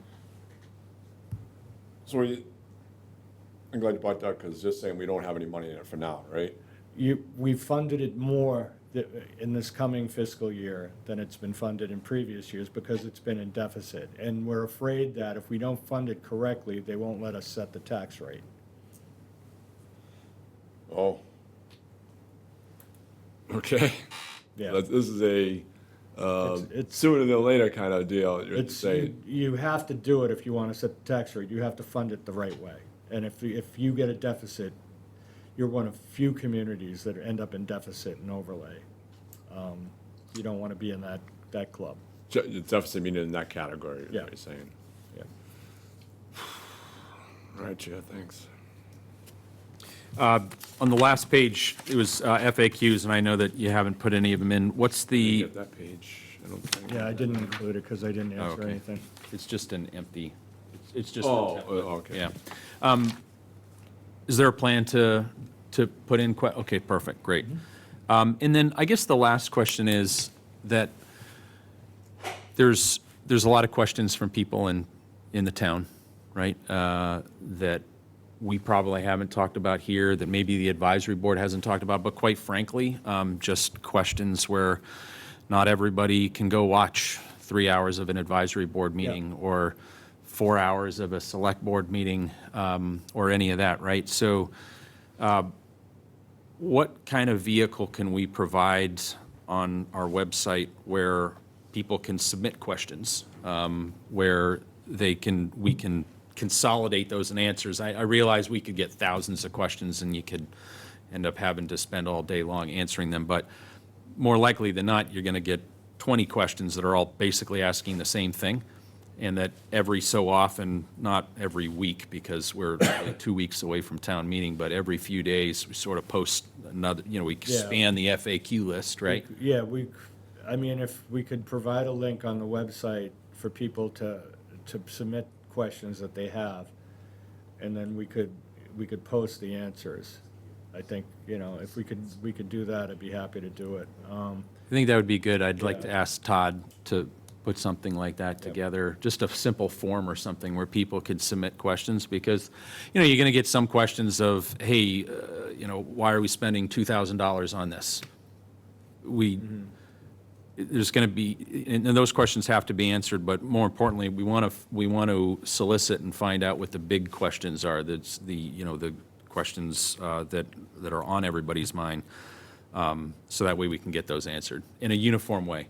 Because right now, the way questions are being answered is through, people showing up here to the select board, people online on Facebook, sending text messages. I'm sure you probably get plenty of texts and questions all the time about what's this, what's that, Text, whatnot. emails. Text, email, yeah. I mean, you name it, phone calls. That's right. Believe me, this job is just not 3 hours in front of this. Exactly. This microphone and table, let's put Yeah, it we that get, way. right, so we get the questions all the time, so what's a way we can uniformly address those? Because otherwise, we're sort of just playing whack-a-mole, and that's frustrating to everybody. But if we can, Todd puts up a website, not a website, or a page on our link website or that says, here's everything, that we have, and we can post this. And then we also have an updated FAQ that's posted, so that way if somebody, sending, or we've noticed, hey, several people asking the same question, let's make sure that we provide an answer. Yep, Okay, yep, definitely. all right. I don't have anything else on this agenda item. I don't know if anything to add? No, not at all, Chair. Okay. Next up is, we're only at item number 2. All right, on item number 3, brief update from interim town administrator on audit options. It continues the discussion from the May 11th select board meeting. Mr. Moran. Sure. As you know, I didn't attend the May 11th meeting, but basically, the audits that are available for you, there's a financial audit that is required by the Commonwealth annually, but from an external accounting firm that is done annually for the town, and that audit is publicly available, and the results of the audit are always discussed in a public meeting. So you don't really need to do a financial audit. You also, I don't think, need a forensic audit, which is one that comes in and looks for fraud or criminal activity that has been done. Because I don't think that there is, I have not seen anything that calls for forensic activity at this point. And I've been here a year. Performance audits would be valuable to look at certain departments to see what we can do better. And you can get those done for small money or for no money, depending on how much depth that you want to go into. They can be done through the metropolitan area or Old Colony planning councils, which you pay a small assessment to be a member of every year. They'll give you a grant, and they'll come in and perform an audit on that grant. So they're basically paying for their own work, and they'll give you the work product. They can do it. The Collins Center does performance audits as well. And then there are a couple of, they're a branch of the UMass McCormick School of Government. They'll look at things like, can you make your treasurer collector's office more efficient? Can you handle your cash in a more secure way? How are the beach receipts taken in every day? Where do they go? What are your safeguards? Who's escorting the cash deposit to where? And making sure that it's deposited in the right place at the end of the day.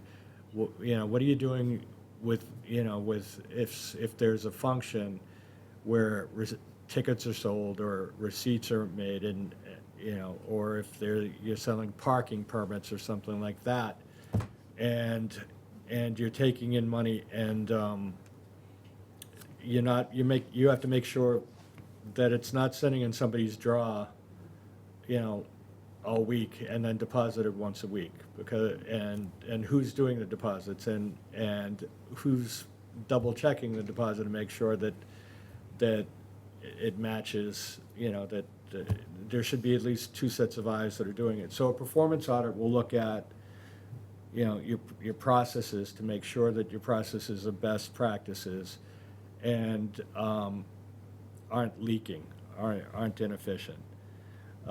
The things that should be doing is internal audits. You should be looking at you're accruing data every day here. and you're accumulating it, and it should be informing decisions. And so, and we've paid a lot for financial software that can generate reports. So you should be getting monthly reports on various aspects of the town's finances, seeing what's being expended, what's coming in, at least in the aggregate, so that you can have an idea of where you're trending, where you're running short, and plan accordingly. So, internal audits and performance audits are things that I think would make sense for the town, to further explore. And the internal audits, you should be doing this on your own already. It should be a function of getting those reports and asking questions. It's very simple. It's not a, it's not a hard job to do. And performance audits can add value and lead to efficiencies that you're not doing now. I was going to say, that sounds like that's the major focus of them, which is finding efficiencies, Right. operating efficiencies in order to be able to operate at a lower cost basis. Before turning over to Mr. Kelly, the only thing I'd ask is, I appreciate you running through that. I think it would be helpful to get a table of what these audit options are, the duration, especially in relation to the performance audit, right? How long does something like that take? What's the projected cost on something like that? Who are those, I'd say at least show 3 different groups that can do that? I can put out an email to other town administrators in the region, and they'll come back to me with what they paid and how long they took. Okay, and I think it would be helpful to put that information together, and then we can add it to a future Yep. meeting agenda, maybe in a few weeks, but provide Mr. Kelly and I something that we can look at, and then come and have a substantive discussion about how to move forward on that, because I certainly think that there's some auditing that needs to be done, some various respects, but I appreciate that. Mr. Kelly? Peter, just in case I missed it, did you mention just 3 audits? I talked about Financial, financial performance, internal, and forensic. financial forensic performance audit and internal? Yeah. Can you explain what the internal one was? Again, so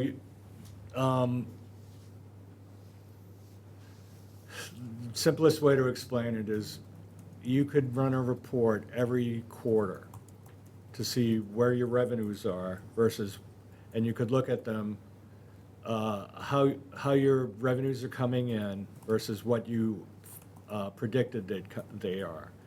So like you'd see what your excise taxes are coming in for, both boat and motor vehicle, seeing what level, so you anticipated you'd hit 4 million. Most of them come in at this time of year.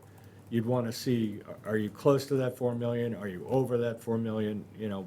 Where are you trending? Because that'll tell you whether your local receipts are going to meet expectations, exceed expectations, and give you good news, or not meet expectations, and then you're going to have to tighten your belt. You can look at what departments are spending and what they're spending on. And you sign warrants, for payroll and things like that. Each you regularly, if not, each week or every 2 weeks, you're signing them. You can look at those and aggregate those and see what your spending trends are in a month. You can just follow overtime expenses and track that. That essentially is an internal audit. When you're hitting, what days, if you want to go further into it, you can look at, okay, this is my overtime. What shifts are hitting me on overtime? Are they all weekends? Are they all vacation related? Are they related to injury? You can get as specific as you want on an internal audit. The information's there, and you just have to gather it. No, I think, might have been you, might have been both you and Charlie, but I think I've spoke about it publicly.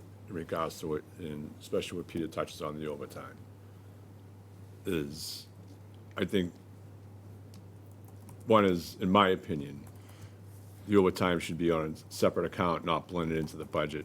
And the other thing is that anytime it's being used, there has to be a stated explanation behind it.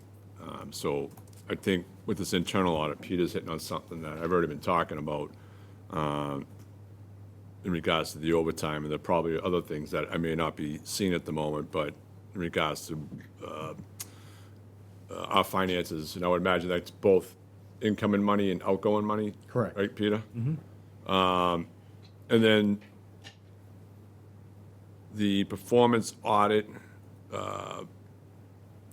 it's based on the processes of what the town is doing. So Yeah. I believe that we all found out not too long ago that there was checks and money somewhere that shouldn't have been. And so would that be based, that process would be? It would be, yeah, it would be based on that. So a lot of times when you get the annual financial audit, they will look at, I don't want to get Andrew upset, but they'll look at, when building fees come in and how quickly they're turned over and things like that. So if you adopt online payments, everything becomes more efficient. He doesn't have to worry about trotting over to the treasurer collector's office with cash like it used to be, and things like that. But they'll look at how you handle your cash, how you make sure that the cash is accounted for correctly, that there's more than one set of eyes that is looking at it, and that it gets to the bank safely, Right. things like that. A lot of times what they'll do is so a performance audit will look at your finance offices. Here, you've combined treasurer collector. A lot of towns haven't, and they'll recommend, you really should have one person. It shouldn't be elected. It should be appointed, and things like that. You've already taken those steps, so that they wouldn't point out those things, but they'd look at,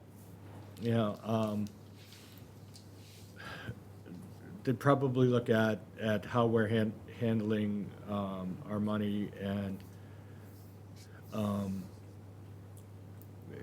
don't know where else that they'd look. They'd probably look at our procurement and see if we've taken enough steps to remedy our problems. Yeah, things like that. I'm glad you brought up the excise tax, because that was another one. We get over $4 million collected every year in this town. That's another one that should probably have some money funded, especially with the excise tax is based on vehicles and trailers or whatever. We should be setting some of that money aside in regards to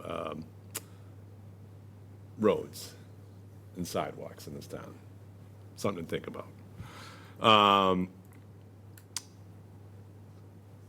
What about, we brought this up when Steve and Trish were here.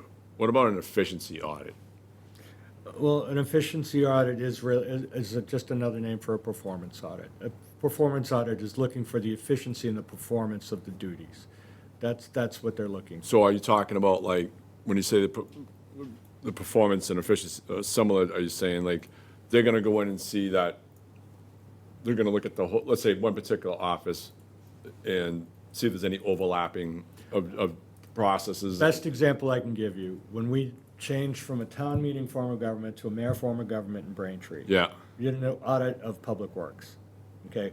We found out that we had more front-end loaders than it used to be the MDC, now it's DCR. Yeah.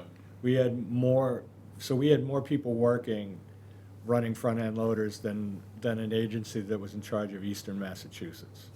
So we reduced our personnel. It can be that type of fund. That's what I'm looking at, is like, where can we do better, especially in our financial situations that, in our operations within town hall, but outside of town hall, like you It said, can be any- like the DPW and the schools. Yeah. In regards to having that study, and then having a nice, clean report come back, hey, this is what you could do to improve. If you could, Your yeah, if you efficiencies could do and- facilities more efficiently. Yeah, Yeah. things like that, yeah, sure. They're always looking for that. I don't know if that's something that, No, we talked about that on May 11th, right, where. you did bring this up, May 11th. Yeah, yes. performance efficiency audit should apply more to just the towns, our little cut of the pie, right? It's the whole town, and I think that we'd get support from both DPW and schools to participate in that, because we all need to be. I think it'd be imperative that if we go forward, is that they participate. Sure, no, I think it'd be, again, it's something that we should do collectively, everybody, not just police, fire, and libraries. Oh, no, this is and things, townwide. right? We're not, this is, Exactly. my look at it is that we're not picking on anybody. This should be a townwide thing. 100%. Find a price, we gotta get a cost on it first, and then how we're gonna, and we get a cost, who, and then how we're gonna fund it and all that. Yeah, this is not picking on one department or anything like that. This is running through the whole gamut of the town. Yep. You know?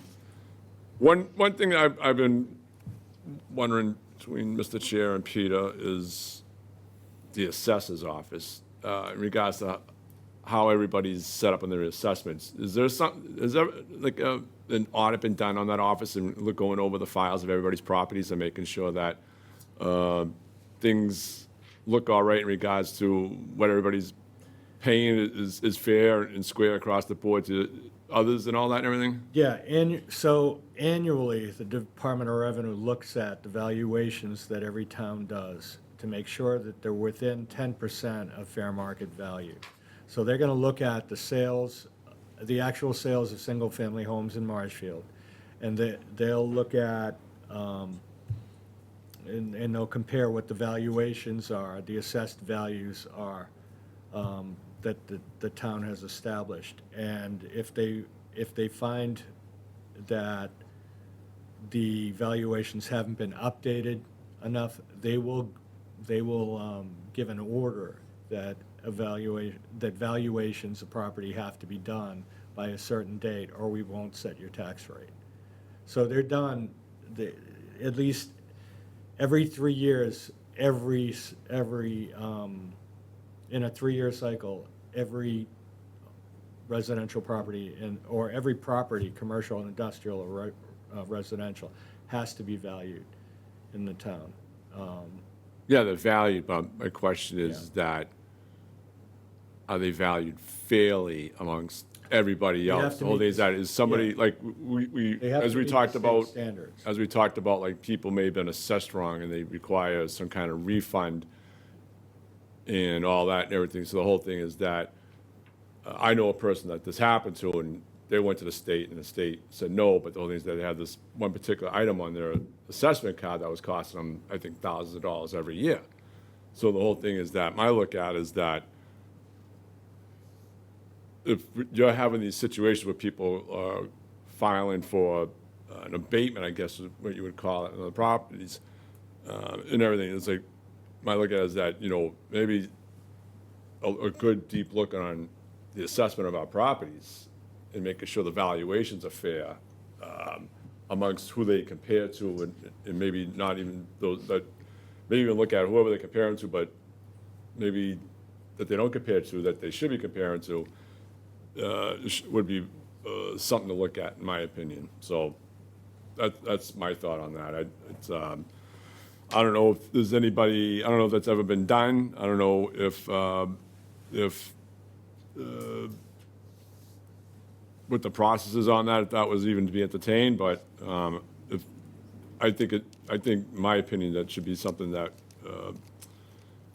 should be looked at, maybe not in a full scale,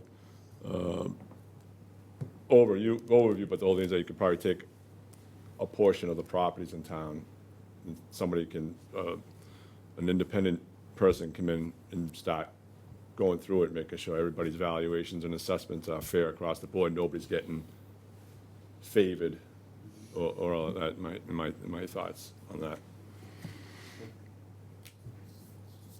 And I think that's it. I mean, I'm interested in to be honest with you, the efficiency / performance audit.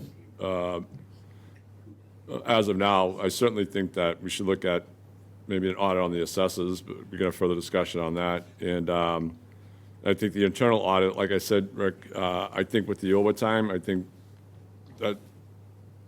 that should be spoken of in regards to a, probably a weekly or maybe bi-weekly report to the select board. At least that way we can find out how the money's, our overtime is being spent and what reasons. Because I think that's, like, I've been public before, and I'm sure it upsets people, but I'm here to do a job for everybody in the town, is that I think there needs to be some oversight and accountability on behalf of the select board office in regards to these matters. Well, it's certainly one of my priorities after we get through town meeting is that I absolutely think that we need to address reporting and having a monthly financial report for the select board that we can discuss openly, right? It's a matter of making our financial health a priority in the town, something I've long wanted. But after we get through town meeting, that's something certainly that I completely agree with you on. We need to have a monthly report, and along with regular forecasting and all of that kind of stuff. So I would say this, a lot more to come on that. I would say this, Mr. Chair, it's, I'll take late than never. Exactly. All right. Moving on to discussion item number 4. Discussion and potential vote, interim town administrator present possible options. I don't know if there's anything to vote on. Present possible options for future cost restructuring strategies and cost savings opportunities. Sure. So I can touch on these, from a high altitude perspective. But most of your costs here in the town of Marshfield are personnel related.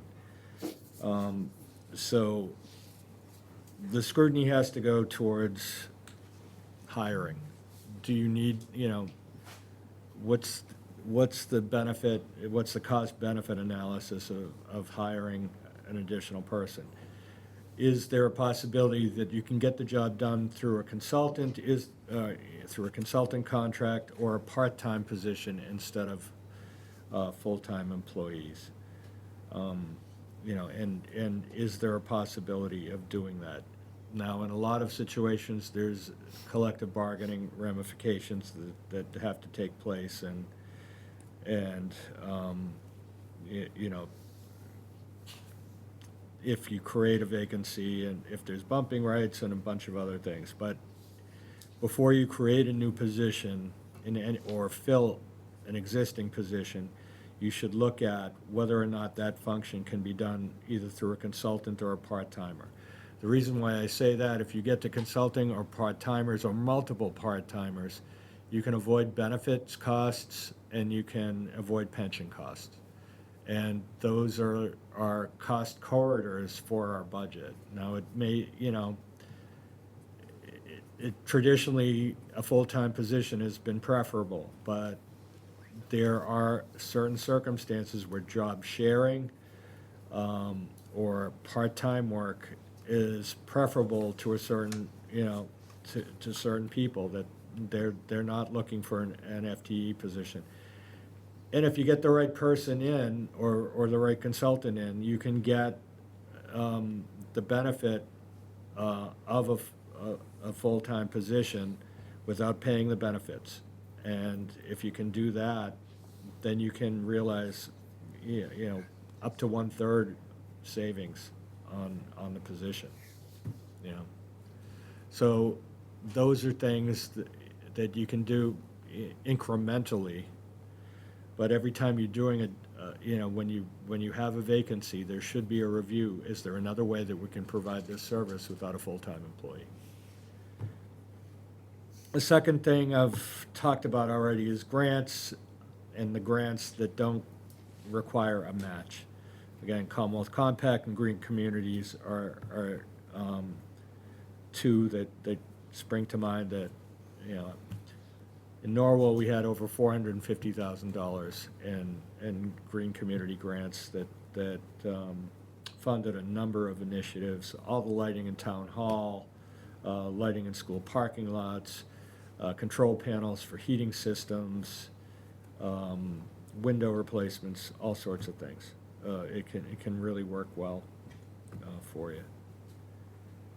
The third possibility that you can look at is regionalization. Can you share a function with another community? Can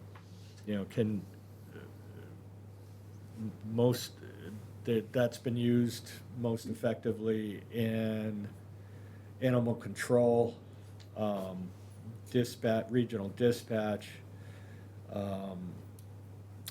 certain health inspections, things like that.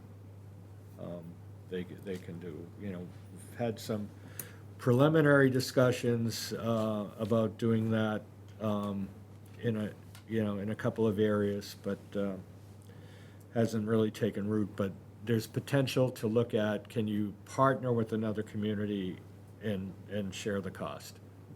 And that's another way to look at things. That's a pretty common practice, if I understand correctly. It can be, yeah. I mean, Norwell, Cohasset, Hull, and Hingham share regional communications for dispatch. They share animal control as well. Things like that. Those types of situations can be good. Good. So.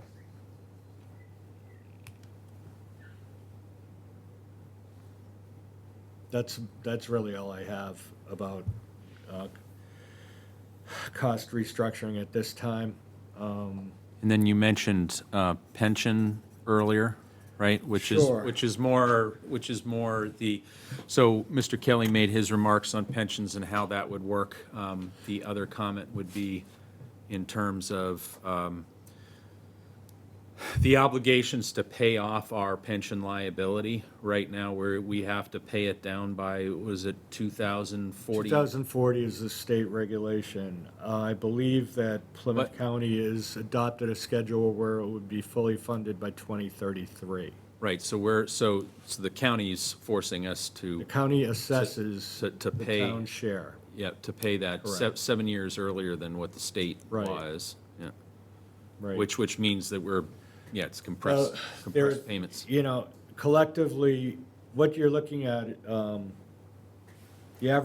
last time I looked at it in Plymouth County, the average pension assessment was going up between 6 to 9% per community on average, and nobody's growing at that level. So a larger and larger portion of the town's budget has been taken up by that. So we need to, be cognizant of that.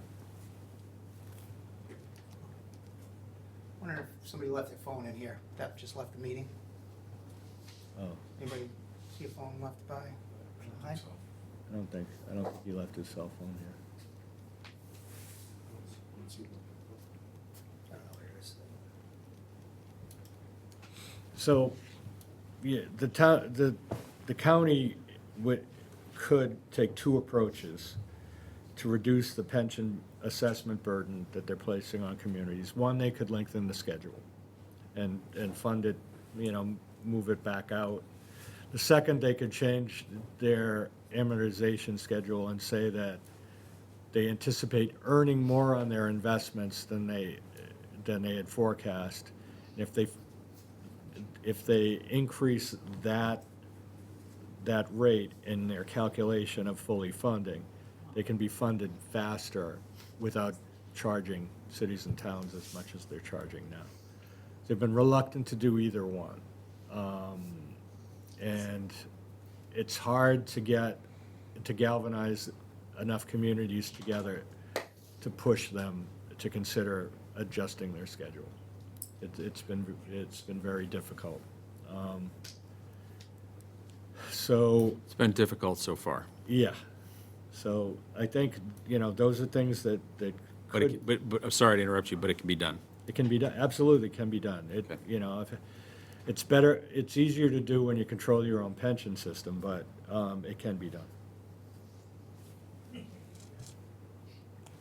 And then healthcare, Mr. Kelly had brought up earlier as well, right, in terms of, that's a very, very tough nut to So, crack. yeah, now, the good news on that is that health insurance companies have unilaterally changed their plan design in their major cost center. And their major cost center has been GLP drugs, the Ozempics, that were being used for weight loss. Now they're going back to only using them for individuals who have, diabetes or have non-health, non-weight loss uses, traditional medical uses. Blue Cross has already experienced a profit as a result of that change. If Blue Cross is experiencing a profit, the others that have adopted that are experiencing their profit. So it is reasonable to assume that these large-scale increases in premiums will be reduced going forward. We'll get back to a more normal pre-COVID increase in where prior to that it was, we were getting 2%, 3%. Increases we can live with. So if those costs trend downward, that'll alleviate some of the fiscal pressure that we have. So hopefully in the next fiscal year, we'll see some lessening of those increases. It'd be nice. It would be. Health insurance companies, Yep. lovely. All right, I didn't have any other questions. Thank you for that, Mr. Moore. The only request that I'd have is that you take what you presented in addition to the pension and healthcare piece, and if you could put together a memo, Be happy to do that. and then send that to Mr. Kelly and I, and then we can get that Yep. posted online as well. Great. Any other comments, questions? Yes, thank you, Chair. Sure. Like, I know Peter's mentioned, like, cost, personnel related, he's mentioned full-time, part-time. Is there, this is what it comes down to, like, being efficient and all that, in my opinion, it's like, the positions in town, that we may have a full-time person that may not necessarily be all full-time work, that we could relay over to another department for a portion of the day to start learning that. I mean, then I'll give you the example is that, like, Karen Horn's all alone in the planning department right now, and, of course, we got funding issues, so when Greg retired, but the whole thing is that if we could at least put somebody in there part-time to start learning and all that, because the whole thing is that Karen, for whatever reason, isn't around anymore, there's nobody to fill that gap. So the whole thing is that, like, I think we did a pretty good job with the ZBA going, like, transitioning in the building department with Andrew overseeing and all that and everything. I think that has proved cost beneficial. And so I would like to keep that going in regards to other areas of the town, and especially now that you look at the planning department, Karen's in there on her own, all right, maybe not someone full-time in there, but at least part-time to learn. But the whole thing is that if there's a staffer in the building that's already full-time or whatever, or maybe even part-time, but they want to learn two positions, that might be cost beneficial to us in a way. Way I'm thinking in regards to it. And You mean having training in another job, so that way we have. yeah, I think there's some Yeah. cross-training, like, hey, look, if you want full-time here, you're gonna spend half your time in this department and then half your time in this department, And I think it benefits the person as well in regards to their growth, in regards to learning different areas of the town if they should so choose to. And then, Peter, I was trying to keep up with you when you mentioned these things. So you mentioned the Commonwealth Compact, and that was a granting program, right? And you said that was addressing, like, lighting and... Oh, no, that was Green Communities is Oh, lighting. green, maybe that's the one I Green missed. Communities is lighting, energy reduction, things like that, Energy efficiency, energy meaning, yeah, efficiency, paying less to the utility companies. yeah. Which is always a good thing. Yep. What they're looking for is quick fixes that'll have a quick ROI and you know, like 3 to 5 years, they get their money back by, you know, or you see, Yeah, quick payback. savings that'll Yep. get your money back. I don't know, let's put it this way, I don't know if our utilities have decreased because of it. No, I think Mr. Moran's talking about, right, is what haven't we addressed that will actually drop our consumption, kilowatt hours, therms I of mean, gas, et I cetera. don't know how efficient these are. I don't. I would agree with you. It's one thing, like in my office, it's like, I'm sitting there like reading the paperwork or the thing, and I'm like, it's so bright in there, like, I can't even keep my eyes open. I'm like, you know, something, I like to see if we can take the wattage down. You know? Well, in Massachusetts, it's no secret that our gas rates for natural gas and our electric rates are amongst the top like 3 highest in the nation. Oh, yeah? I mean, we're up, right up with California, Hawaii, New York.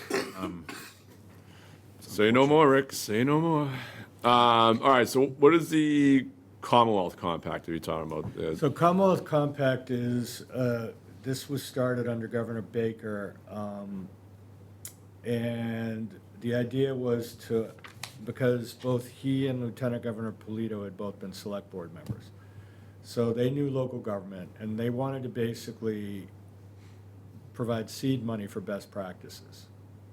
And if you could come up with an idea that you know they liked, they would fund it. So I got money for looking at.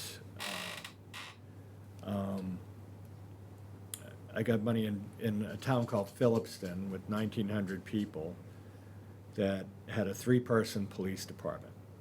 And they had a property room that could get broken into because all you had to do is push the window air conditioner in, and you could just jump in the property room, and whatever guns or drugs were stolen, you could go right at it. Because most of the time they didn't have a cop in the police station.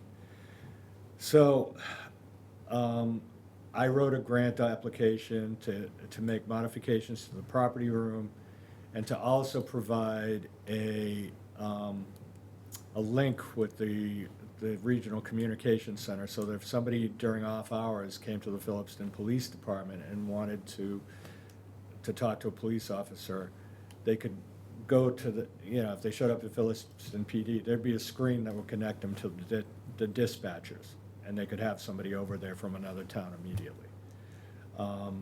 And a way to, another part of that was storage of body cams and the records from body cams, the films and stuff like that, how to store that.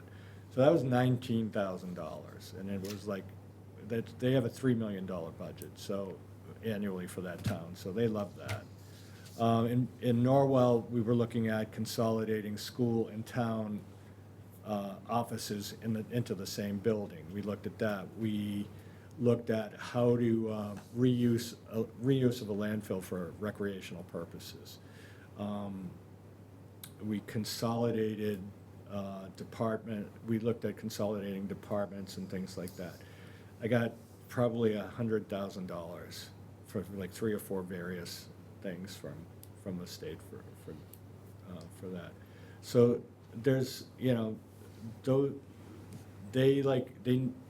they will provide the seed money, and then if you do something that they can say, hey, Norwell did this, why don't you think about doing that? It saved them money, you know. They take that best practice and they sell it to other towns. You know, regionalization is another thing that they look at funding. Yeah, we'll get into that in a moment. So the Green Communities Act, and I doubt the Commonwealth Compact does it, with the green communities, does that require you to be part of the stretch code process? Yeah. Yeah, and you've already qualified for it. Yeah, well, I mean, I know we qualify for it, but Yeah. I think many people know my position on that stretch No, I know. code, so. I know, but if you're, you know, I understand that, but, you know, if you're still qualified for it, you might as well take advantage of the money that they're giving away. I don't disagree, just like I said before, in regards to, and one person has already publicly stated that because of the stretch code, it seems like that they paid $1,000 more in redoing their house and everything like that. So that's one thing that I've heard from a few people is that the cost of, because of the stretch code, the costs drive the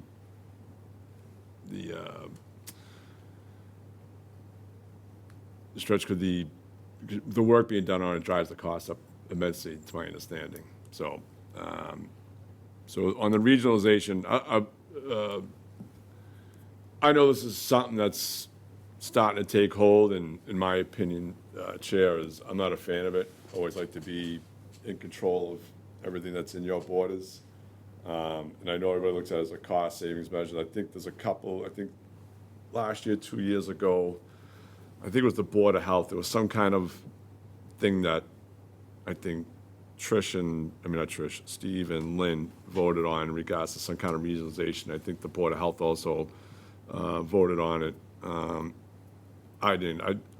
I understand with the finances and all that, but I'll tell you this much: there's one thing that I don't like is losing control of what you control and what happens within your own borders of the town. My concern is that when you do this regionalization, then you start losing that that control, in my opinion. And for better or worse, sometimes it works out to be the worst, especially what you see with how the state's operating right now, right? And the pension, I mean, we already covered that. I think, my opinion, that's certainly a big one that needs to be addressed.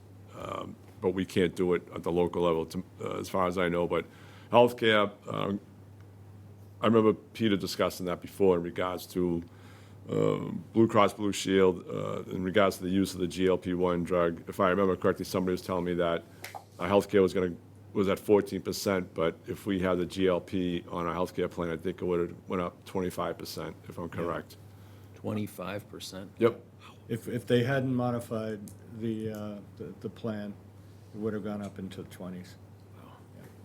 Yeah, so it's said healthcare. I mean, it's good. What Peter says, if that's what's going on, like I was getting back to earlier, is that I think the pharmaceutical industry is really impacting it. And what Peter says, I think, kind of highlights that, especially where now insurance companies or healthcare will be insurance companies, right, Peter? Healthcare providers that now they're starting to crack down on what they're gonna allow for usage and all that and everything. So it's that's a start in the right direction. But I think there's a lot more work to be done, in my opinion, especially on the healthcare end of it. And I just don't think that it's something that just a select board can do. It needs to be a collaboration with many others that are part of the system, you know? Yep.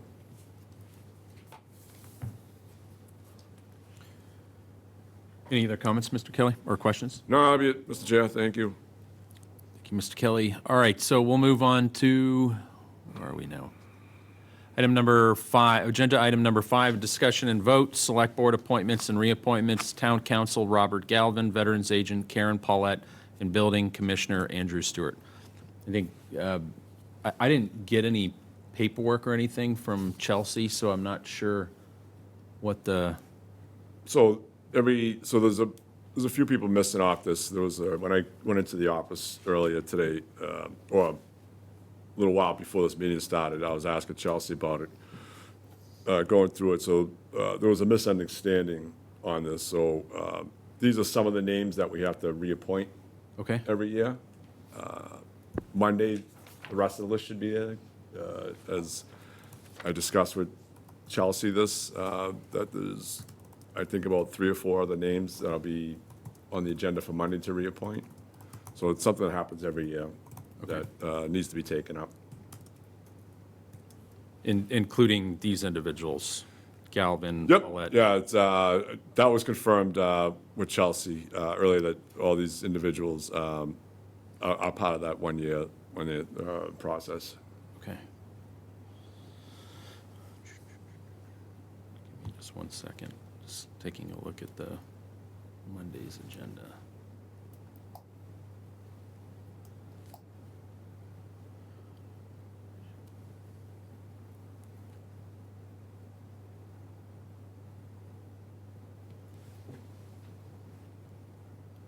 Okay, so Monday's agenda, animal control officer, assistant animal control officer, deputy veterans agent, plumbing and gas inspector, town historian, and wiring inspector. Okay.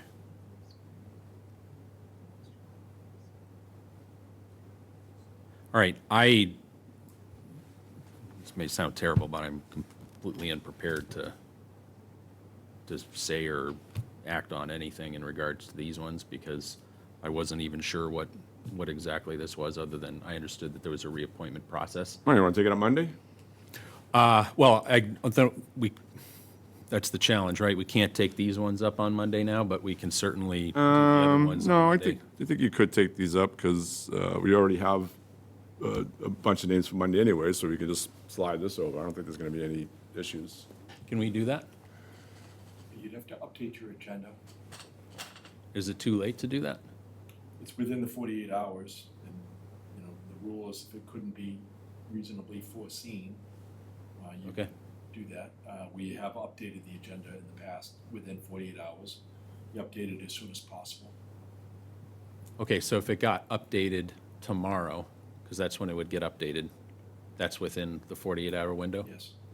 It's not 48-hour business days? No. Oh, all right. Oh, 48 hours business days, yeah. Weekends are included. They're included.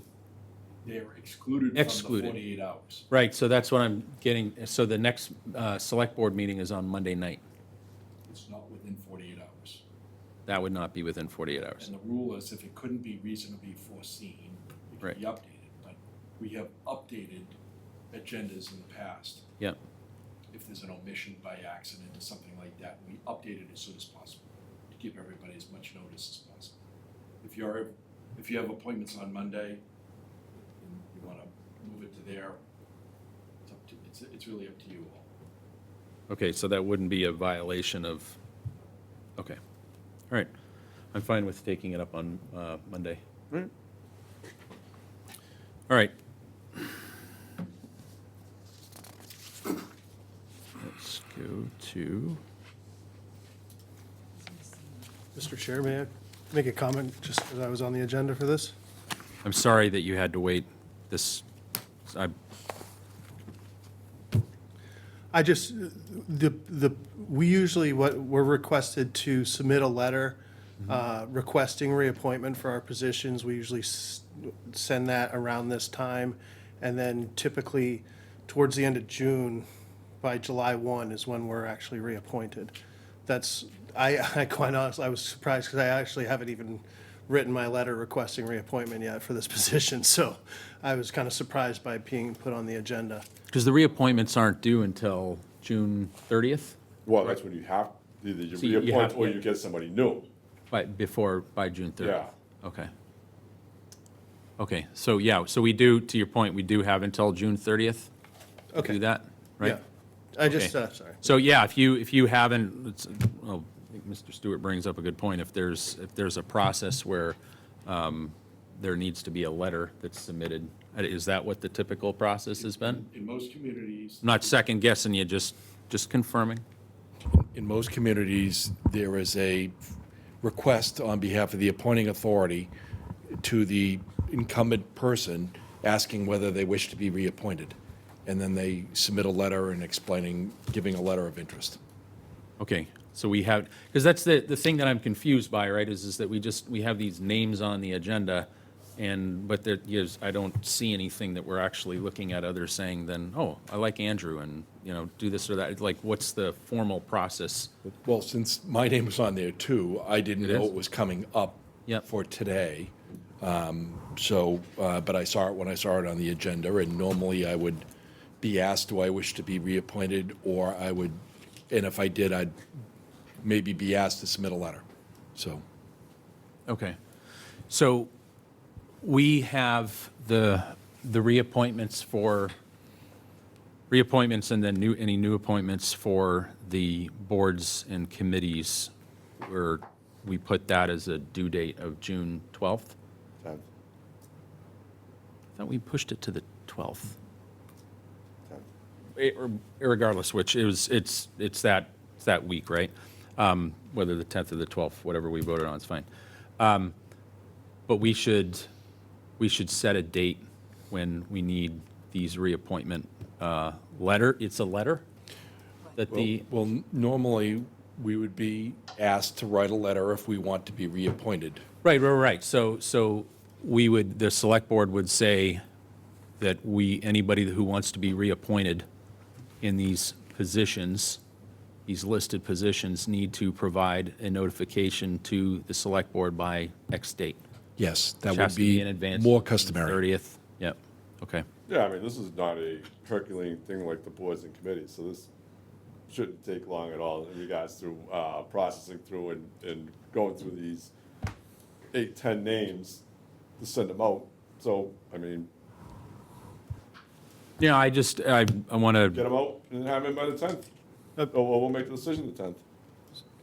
go ahead. I just wanted to let you know that Chelsea did send out an email to all of us on May 21st, letting us know that our positions are due to expire on the 30th and asking us to submit a new application along with a Corey form no longer than June 10th. Now, that was for the committees that I'm appointed to, but I hadn't received a specific email for my position. So Okay. it may have been that it was sent out for the committees, but it may not have been sent out for everybody's individual appointments. Okay. Today's the 28th. I'm fine with setting a due date of June 10th, too, for, Yeah, take them all up at the same time. yeah. I mean, all I just want to do is just get it on the thing, because like I said, Rick, I don't want you running into the same hiccups that I had. No, I completely get it, and I appreciate that. No, and I'm also trying to make sure that we follow the process. I appreciate that you were helping me stick to the process, so. And say, look, I felt that I didn't get any help last year, so I'm doing everything I can to make sure you are not I very much appreciate that. facing the same situations that I did, so. No, thank you, sir. That's very much appreciated. All right, so you want to make a motion that we're going to, for this to be June 10th then, in regards to these appointed positions of the select board? Yes, so, Well, actually, I should say, yeah, June, well, actually, yeah, June 10th, and then we got to set a date for either appointing or reappointing or whatever after that, so. okay. All right, so it would read, help me out here. I move that the select board votes to require, do I need to list each of the positions, Bob? Yes, you do. All right. And you have next Monday's list as well there, right? Yeah, that's what I'm going to pull up right now.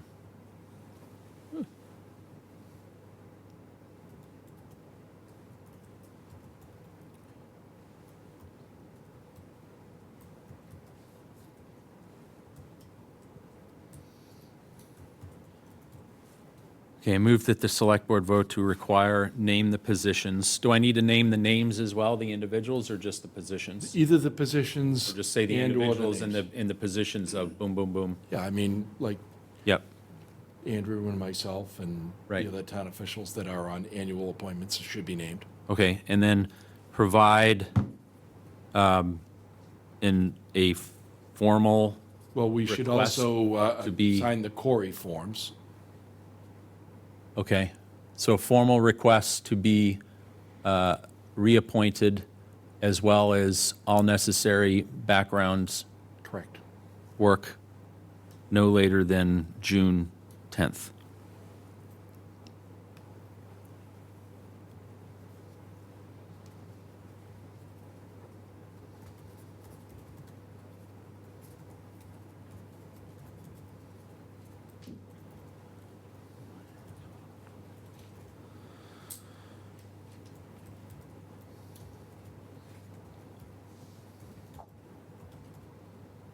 Love your Sharpie, don't you? I used to have a bag Okay. full of like 50 pens, and all I found was one bloody Sharpie, so. Getting high yeah. off that over the Sicilian.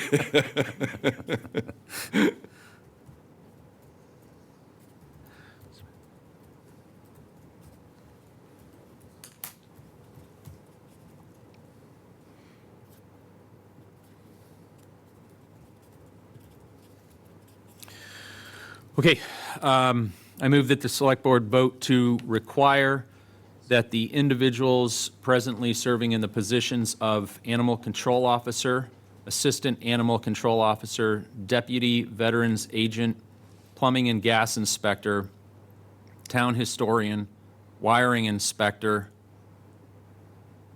Town Council, Veterans Agent, and Building Commissioner provide a formal request to be reappointed to their positions, as well as submitting all necessary background checks as required by the town no later than June 10th to the Select Board office. Do I have a second? Can you repeat after names what you said, what you wrote? After which one? After names, I think it was. Provide a formal request? And Provide a formal request to be reappointed, to be reappointed. to their present positions, as well as submit necessary background checks as required by the town no later than June 10th to the Select Board office. All right, so the file letter, Provide a formal request. the formal request to be reappointed? or Be reappointed. appointed? Be All reappointed. right, I think I can go with that. Second? Any discussion? None? Seeing no discussion, take a vote. All those in favor say aye. Aye. Aye. We have, the motion carries 2-0. Moving on to item number 6, beach parking. So, you want to take this? Please. So as I think you are well aware of that, prior to Memorial Day, we've had some great weather, and people are all up in arms in regards to the beach department collecting fees before Memorial Day, which supposedly it was not something that had happened. I've asked if there was a policy in place. Supposedly there isn't. So my look at it is that, is this something that you want to take up in regards to setting a date when the collections, or when they can start charging for beach parking, and when they end it? Yeah, I guess I've heard a little bit of chatter about this. It sounds, and if I understand correctly, it sounds like there's laws as far as when they're supposed to start, but then there's the application of those laws in terms of how they're enforced. And yes, I think that having that discussion makes all the sense in the world. Guess we'd want to need to be a agenda item, and we need to invite I'd want to have the proper people here Yeah, that'd in be the room. Cindy Casho and probably Lieutenant Sullivan. Okay. So let me,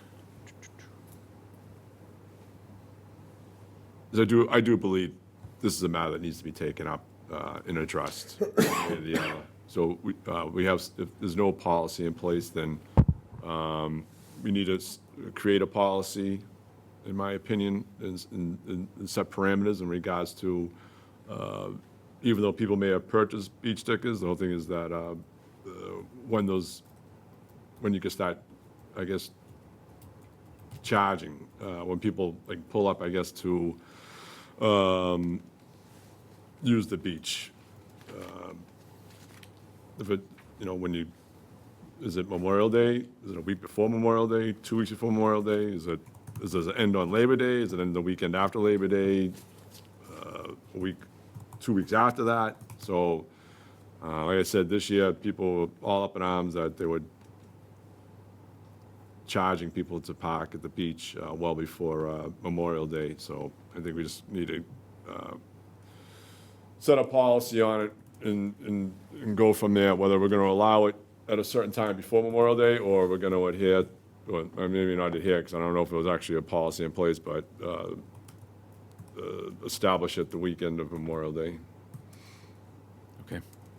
No, agreed. And you said it's Cindy Castro, and who was the other one that you mentioned that we should? Lieutenant Sullivan. Lieutenant Sullivan, okay. Okay, we'll get that added to, so they can't go on the next one, but the one after that. I agree, makes sense. Discussion, okay. All right. Next agenda item is number 7, discussion vote, legal representation, Board of Registrars. So, hold on for a second.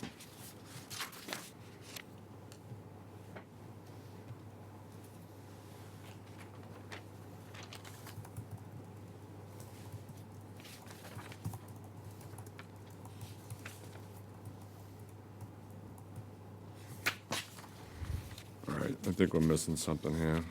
I could have sworn I had 2 things in regards to surrounding the Board of Registrars. It's just, there's a, because I don't even know what. Yeah, I don't know, I was pretty specific on my email, so this, I don't know how this wording got in here. I am perplexed myself. This You know something, where it's item 7, you where it's said? so vague at this moment in regards to the actually, do you have where's the agenda? Because I didn't get a copy of the agenda. What's the agenda say? I don't have all it says is, I just got an electronic copy here. All it says is discussion/vote, legal representation, comma, Board of Registrars. There's no detail there. Who put this on? I did, well, I asked it for it, but it was supposed to be in 2 forms, and I am not seeing, at least on the motions. All right, given that you have a pending matter before the Board of Registrars, I would caution you about taking any action on this so that you don't have an ethics violation. I think this could, just as a former town solicitor, I would caution you on taking any action on, since there are pending matters that you're involved in before that board. I would appreciate the advice there, Peter. I don't think anything that I'm doing here would be in violation of what's going on currently with me, but let's put it this way. This was not written the way that I had sent it, and I sent it in 2 forms. And so I want the record show that I will table this because it's not written the way I believe I sent it, and we will move on. Okay. All right, item number 8, discussion and potential vote, adding binder materials to the select board portion of the town website. We talked about that a little bit last time. I think it was actually, you had sort of alluded to it, and then it came up with Chelsea that we oftentimes, I mean, tonight there was nothing formal, but we oftentimes get, so everybody knows, we get this binder, and it's chock full of stuff. In regard to the items that we're discussing, that are on the agenda. And that unfortunately is not available publicly. And obviously, some of it for good reason, right? Because there could be confidential information, Well, that's the thing you gotta be confidential careful. information, right? Right, I mean, let's put it this way, let's take the boards and committees, some of the forms that are sent out. Well, some of it acts like some personal information, so the whole thing is that you have to be careful. Correct. In regards to it. I've been in touch with Bob about it and IT in regards to how people are disseminating that information through the town, online, all that. I have my concerns in regards to that. So, yeah, there has to be an outline in regards to what is allowed to be put up, because I'm telling you this much, if we put the wrong thing up, No, completely agree, and that's. yeah, we are screwed. Yeah, and that was the discussion, right, is that I think there's a line that we need to walk, but if you look at most cities and towns, they do have that information. I could that- say that if you wanted, I guess that, you got the agenda, right? So I guess if Correct. you wanted to, depending on what it is, I mean, the whole thing is that, could Chelsea do it? I don't know if we're adding any more work onto her plate, especially where she's kind of by herself over there, even though she has Kate helping her to a degree and all that. And then you got Peter, but Peter, you're still working X amount of hours, right? Right. So why don't we wait until, if we figure out what we're gonna do with the town administrator? I'm fine with putting it off. I Again, like the I think idea. it's a good idea. Yeah, I mean, I like- well, I want to just, an example, right? So when Chief LaSelva came, he provided a document to Yep. us, right? And it's all good stuff, right? I mean, and I very appreciate the work that he put in, but Of course, we didn't have it in our binder. we did not, that's right. So But- so even if you wanted to put that up, we couldn't have because it was not provided to us. Correct, but we could certainly provide it afterwards, and I think information that's appropriately, or that's provided to the select board, you know, in an appropriate fashion, information that is not confidential and wouldn't violate anything like that. We'd have to certainly set up a process, because I don't know that I want to ask Chelsea to have to sit there with, you know, a stack of 50 papers trying to figure out what she should post, what she shouldn't, but I'm sure that there's some sort of, I mean, one of the things you see on a regular basis are liquor licenses, and attached to all that liquor licenses, social security numbers, dates of birth, Yeah. sometimes query reports, and those clearly couldn't be out there. I mean, I think Chelsea could figure out those shouldn't be in the public packet. I don't think that'd be too difficult. yeah, but we could have, again, I think what we'd want to do is provide very clear direction to Chelsea. It's like, okay, something like a liquor license, knowing that they regularly have that kind of information. Just the application in that case would probably be reasonable. Maybe if there was a map of the area that they wanted to show as the licensed premises, all that would be fine. You'd just remove all of the personnel stuff and, you know, the background information stuff. But I don't think it'd be too difficult to do that. And again, the intent is not, it's not because everybody in the town is always looking to go check every liquor license. Certainly, they can do that. But it's, if somebody wants to review something, you know, especially strategic. I mean, Peter went over information tonight, and obviously, we didn't get a copy of that beforehand, but being able to have a method to provide that information so that way the public can see that. I think when things return to a more normal basis, maybe you have one or two people in that office, I think it'll be much more manageable. Yep. No, I agree, and I agree with your statement, too, that's something we don't have to prioritize. Let's put it this way. I like the idea. Someone brought it to me in the past that we both know. I don't know if you picked it up from them or not, but it's the one thing I'm wary of is that with so much sensitive stuff that comes before us, and I'm not saying to be intentional, but an accident happens and we send out something that's got stuff that shouldn't be sent out. I don't know how you recover from that, and that's where you got to be concerned. And the whole thing is that, you know, you could send out basic stuff in regards to, like, I would say people submitting for victual licenses and all that and everything, but I think even like a liquor license, I would just state their liquor license and that's it. And if they someone wants to request a copy, then they can come in and request it and let somebody do the work of blacking it out. Okay.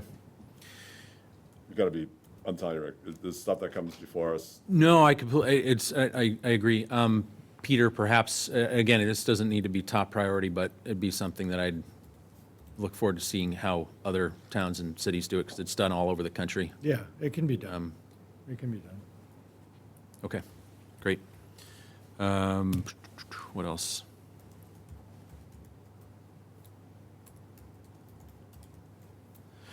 Item number 9, discussion vote for new delegates to Plymouth County Advisory Board, position previously held by former Select Board member Stephen Darcy. So the Plymouth County has an advisory board, and they have an upcoming meeting, and I think it's next, is it Thursday? Yeah, I think it's Thursday, June 4th. Anyways, they have an upcoming meeting, and Marshfield does not have a representative on it. So, and we're supposed to. We have representation there. Just for edification for all of us, Peter, sorry to put you on the spot. Can you give us just the super high-level 30-second overview of what exactly the Plymouth County Board of Advisors does? Yeah, so you advise, it's basically, the county gives you updates on what their initiatives are. And some members of of that advisory board will have a role in approving the county budget requests. It's, it'll be a review of expenditures and receipts and things like that. And then they'll try to hook you into some of their programs, like their weed removal. You mean we're going to go and pick weeds? No, they've got a boat that, can extract aquatic weeds. And they'll try to get you to use that. They'll tell you about where they're going to be spraying for mosquitoes. There'll be, there may be discussion about the county correctional facility, things like that. They'll talk about their administration of the pension program to an extent, maybe. But it's basically an oversight role of the county operations. Okay. What do you think? To ask you, what do you think? As soon as I heard pulling weeds, No. It's an oversight role for the boards, but they'll try to get you to advocate for county stuff too. Okay, but there's no requirements that you just show up and, okay. No. All right. Do you even, sorry about that. Yeah, go ahead. I mean, all right, so they're just gonna put your name down on the advisory board, right? And then are you supposed to literally show up on behalf of the town? Showing up's 80% of life. I don't even know, Steve, I mean, that's something I wish I asked Steve. I don't even know if Steve even went to these things, so I don't even know what his role was in it. So, yeah, some towns are very passive about it, and some towns are very active. I mean, the chair of the Norwell Select Board would go there and hound the county treasurer. It was great, and the commissioners.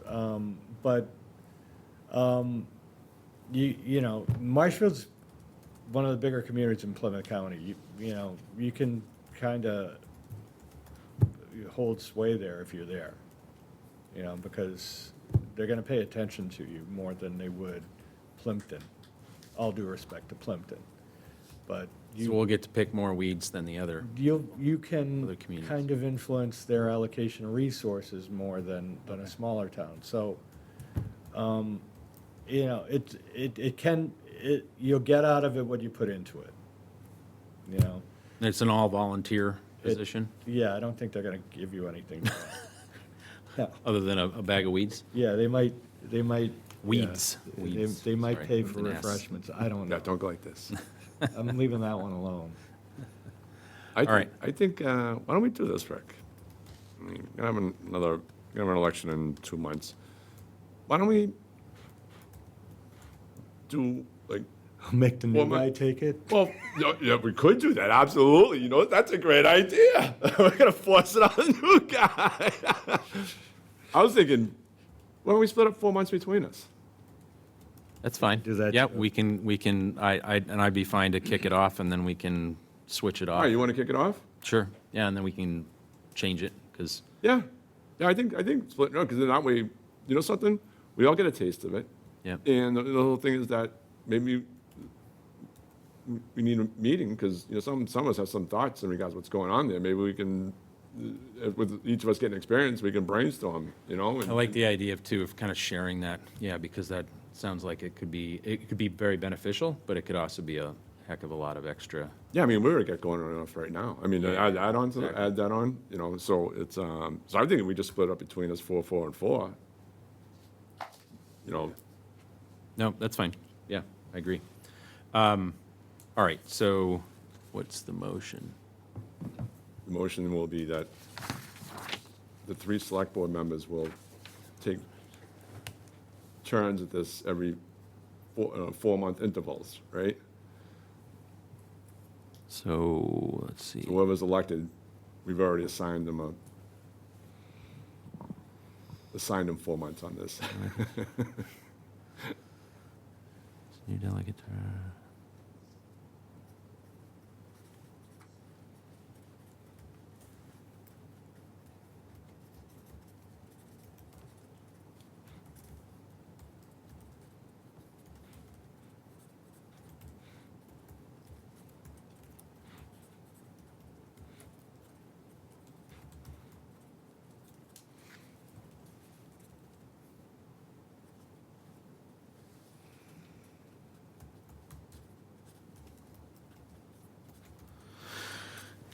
I move that the board vote to elect Richard Smith as a new delegate to Plymouth County Advisory Board, replacing former Select Board member Steve Darcy, and that every 4 months, the board will vote to appoint or reappoint a new member to the Plymouth County Advisory Board. Do I have a second? Second? Any discussion? None? All in favor, say aye. Aye? Aye. Motion passes 2-0. Thank you. Okay. Last one. Continuation of board discussion on a creation of a charter review committee. So we appreciate you brought this up last time, and I appreciate you giving me the opportunity to go and gnaw on it a little bit. I think I told you last time that I completely agree that it makes sense to take another look at the charter. It's about that time. Yeah, I can see that, you and I may not agree on everything, but I can tell you this much, there's a lot that needs to be changed, and I think you and I would imagine we would have agreement on it, so. I think there's a lot of things that need to be relooked at, right? Because, you know, the last time we did this commission review was About 10 years ago. 10 years ago? Okay. My only other thought, though, kind of competing thought, is right now we only have a board of 2, and we're going to have a board of 3, right? As of July 25th. And I think it would make sense, once we have a full board, to then appoint a committee to go and start that charter review commission. That way. So you're looking to appoint? For a committee, yeah, I think that would make sense. We'd have to figure out how many people are on the charter review committee. We'd have to write up what their charge is, et cetera, right? Get some formality to it. But I think it would make sense to do that, and to do that once we have 3 people on the select board. Well, let's put it this way.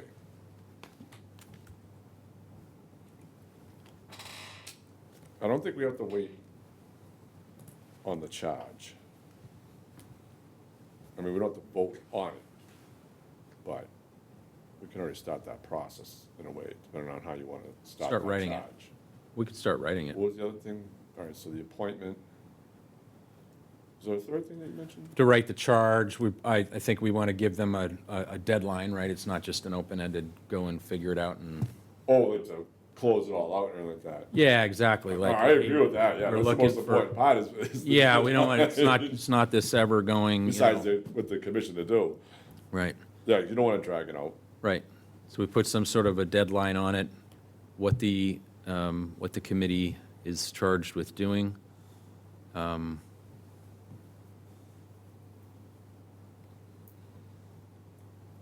Mr. Gibson, Yes. I'm going to ask you to come forward so I can ask you a few questions, being that you did serve on. I just want to ask you a few questions as a matter of understanding from the Charter Review Committee last time. Well, and I also have some documents. Well, I'll save you the trouble of all the documents, but unless you want to share them, I'd be happy to look over them. My suggestion would be, we don't have to accept the documents now, Yep. but when we put the committee together, it would be up to the committee if they want to. Yeah, and I'm not, this isn't me being disrespectful, just saying that I wanted to ask you a few questions in particular about how the committee was formed, how many people were on it, how much time you were given to look at it, kind of more the logistical parts of it. Yeah, I have, there's a list of everyone that was on it. All right. I'm happy to. Can you speak into the microphone? Sorry. I have for you, or I can give them all at one time, a list of everyone who was on the Charter Review Committee. And you certainly welcome to speak with any of them. I was vice chair, Bill Bowers was chair. And our charge was to look at the entire charter as part of the periodic review that's called for. My understanding, though, is that you have and I have for you copies of the charter as of 2017 that shows all of the changes that we proposed. One of which was to increase the size of the select board from 3 members to 5. None of these changes were adopted, although we did conduct a survey of the people that responded. I have copies of the survey for you. 61% of the people who responded were in favor of that. So I guess what my question to you, and I'm happy to answer any other specific questions you have, is where is the select board with respect to the vote of the town meeting that we go from 3 to 5? And does the select board presently constituted, or as going to be constituted in the next election, going to act on that? Or are you simply saying we're refusing to do so? And we want to review the entire charter? And I guess my question would be for what purpose and which sections? There's 10 articles. We were operating on the base, what spurred us into action was a financial management review that was conducted by the Massachusetts Department of Revenue, Division of Local Services, dated December 2012. And we were trying to centralize the financial organization of the town and create a strong town manager form of government to improve the delivery of financial services, the preparation of budget, redefine responsibilities within the various town boards and commissions, and have them answer to the extent that we could, to the town manager. So I have all those materials for you. I'll answer any specific questions you have, but I am still perplexed as to what you're doing with respect to the town meeting vote. Yeah, so just to answer your question very briefly, and then we'll move back on to the agenda item. That agenda item was at the last agenda, or last meeting, select board meeting? So. Yep, we did have a discussion and a vote on that, so I'd refer you to that meeting. What was the vote, if you don't mind? It was a vote. It was a vote to not move forward with it. It was it was one vote, 1-1, 1 for, 1 against moving forward with that. But you're going to be a 3-member board shortly. July 25th. Yep. Right. But I want to return back to because again, you can see I'm a stickler for the agenda. Are we still online? We are? Because we just got the green screen.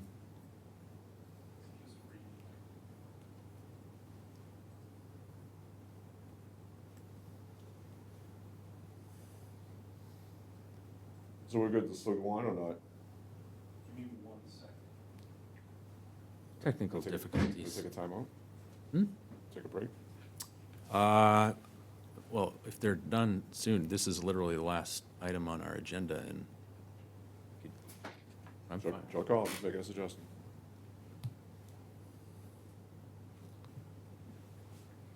Yeah, your video's dead. Did you just All talk to right. Todd earlier? Oh, we're back on. You're up. Okay. So back to the agenda item, which is a discussion of the continuation of the creation of a charter review committee. When you sat on the board, you said you were vice chair of the board, or that committee, I'm sorry. How many people were on it? Well, I have to count here. 1, 2, 3, 4, 5, 6, 7, 8, 9. 9 people. And We had how, a chairman, vice chairman, clerk. We also had 2 alternates. That included 2 alternates. And then we had a meeting secretary, a liaison to the selectmen, and Attorney Galvin, as town council, was ex officio as far as the committee was concerned. okay. And how long were you given to complete your review? Well, it took us 2 years. That's why I'm very much interested into when you say you want a charter review, what kind of review? What issues are you going to be looking at? Are you trying to create a new form of organization or financial budget formulation or? Were you given, were you given specific direction back in 2000, No. whatever? Not as specific as would have been desired. Like I said, we worked off of this particular review that was performed by the DOR. And they said our financial management procedures and processes were not state of the art. Was that given to you prior to starting the review committee? Yes, because the Charter Review Committee came into effect in 2017, 2018. And that was instigated by that report? Yes, Okay, that answers my question, thank you. So that was, all right. So I guess based further, on that report, right, right. the things that we were doing. So I think that's the thing we'll have to have more discussion on, right, is exactly what, because obviously we could say, let's form a charter review committee, and I want you to look at everything, but obviously the charter's pretty big and there's a lot, so we need to give them some sort of guidance as to what exactly we're suggesting. I mean, let's put it this way. I would say that before we even get to a charter review committee, I think we should have a discussion amongst you and me anyways, and then whoever's in the third seat, if you want to wait till then, and go over it ourselves on its own meeting night. That's fine, yeah. And then we can just take the book and just post it up so everybody's seeing what we're reading, and then we can point out what we feel may need to change and have a discussion on it if you want it. And one of the recommendations that we made was to dissolve the Board of Public Works, for example, which was, turned out to be very unpopular. Is that something, you know, that, like what I'm trying to say is you just can't, in my opinion, respectfully say, well, we want to look at the charter. No, exactly, and that's the point that I'm making, right? Yeah, we need to give, Where are you going here? Right, What are you right. trying to accomplish? right, yep. My look at the accomplish is that there are things in that charter that are outdated and what's the other word I'm saying, it really ties the select board's hands, in my opinion, that need to change. And so I think those items, as well as many others, need to be looked at and probably reworded. The DPW board could always come into consideration. My opinion that, like Don said about the DPW was controversial, but probably the most controversial one that we should stay away from is the town manager. Just stay with the town administrator, in my opinion. But obviously, those are decisions that have been made by individual ones of us in regards to that matter, you know, so, like I said, I think if you wanna wait till the seat's filled, we can do that. If you wanna start on it and get an idea by going through the charter, you and me, on a separate meeting date for everything else, or we could just pick a section each meeting to highlight and go over. I'm not opposed to having a meeting night in July where you and I can kind of kick off the discussion on kind of our particular ideas, things that we think need to be reviewed, right? But, right, to what I pointed out earlier, I think we definitely want to get that third person on board and then have that Well, you definitely, I think you're right. We need to have some sort of a formal discussion where we sit down, it's one night, maybe it's 2 nights, but we sit down and we have a discussion over, here's the things that we want to have looked at. So that way, that'll become the basis for how we draft the charge, if you will, for the review committee.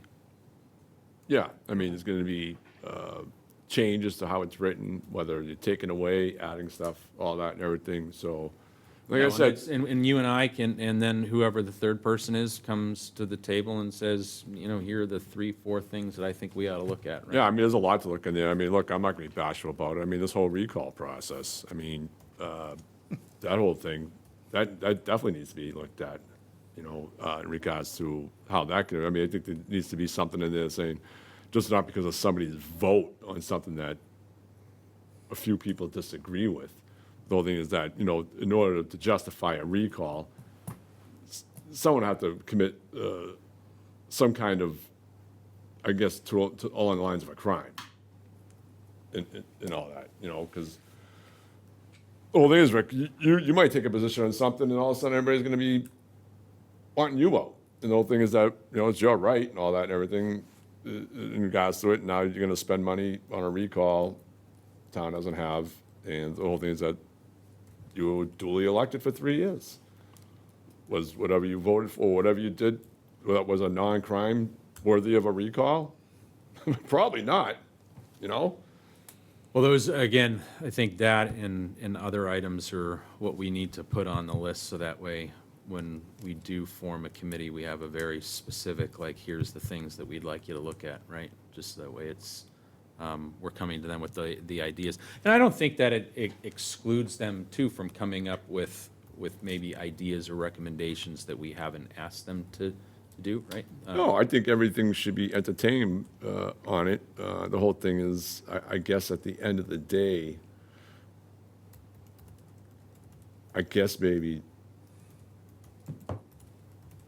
is that before it's presented, does the select board have the final say in regards to what's in it and how it's written, before it gets presented? I believe so, right? No. Or how does that work? Refresh my memory. No? Town meeting versus, Depends on the process that you adopt. Okay.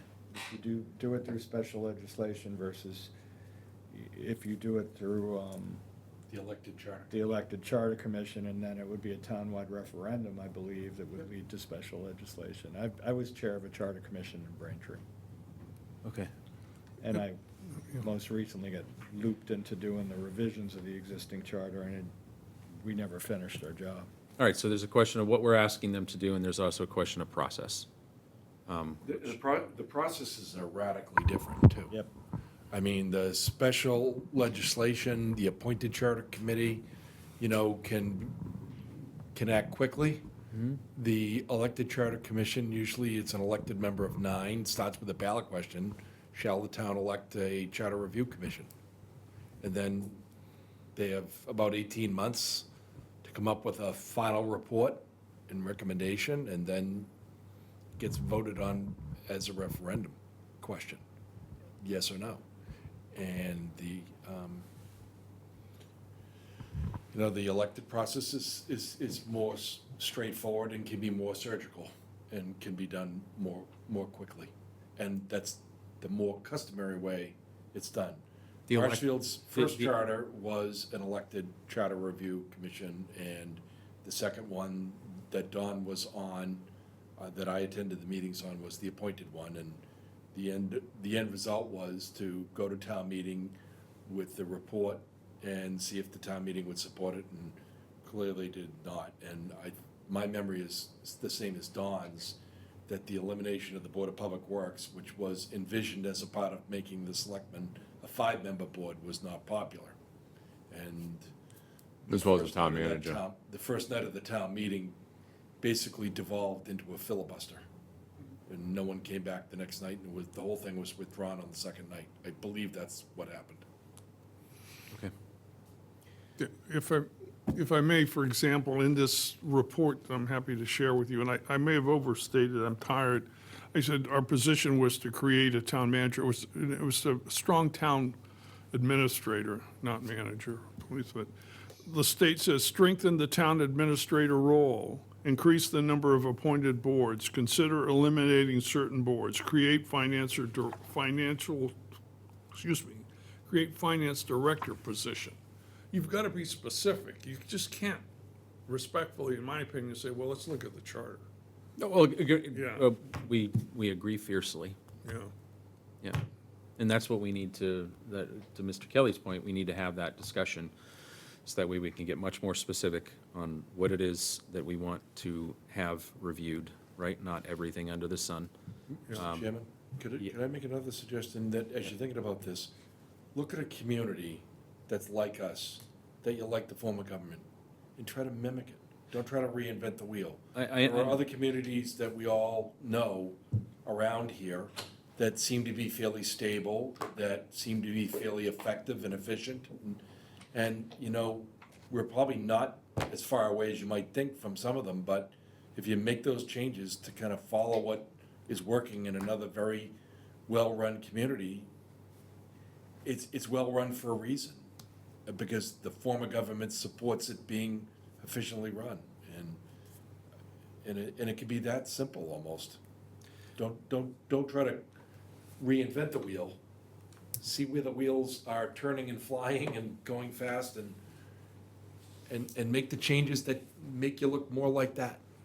Well, again, that's, say the same thing for the fourth time now. I think we need to take our time to come back together, have more detailed discussions, and get a three-person board, so that way we can actually decide on what the charge is, what the process is, and what is the method. Is it election, is it elected, is it appointed? All of that, we can figure all of that out then.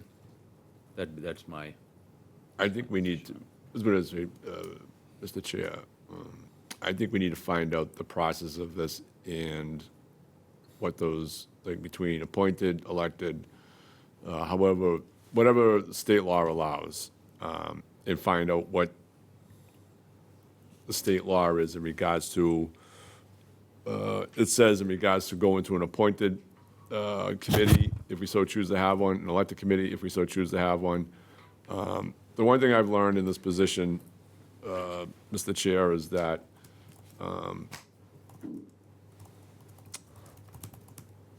as a select board member and a high-ranking official in this town, you never want to concede your authority. And my look at is that I think we should have some oversight in regards to the final product, of what's put forward as a charter change, in my opinion. Well, Mr. Chairman, it's Chapter 43B of the Mass General Laws. It describes the process of charter review. thank you. Thank you. Okay, more to come on that. Was that our last agenda item? Number 11, I believe. I'm going to assume you have no more questions. Sorry, Mr. Gibson, thank you. Number 11. Oh, the meeting minutes, Future meeting dates? future meeting dates. Why don't I see that on this? Yeah, I don't, It's not on there? no. I don't know what to tell you. Between mine and yours, at least something's going on.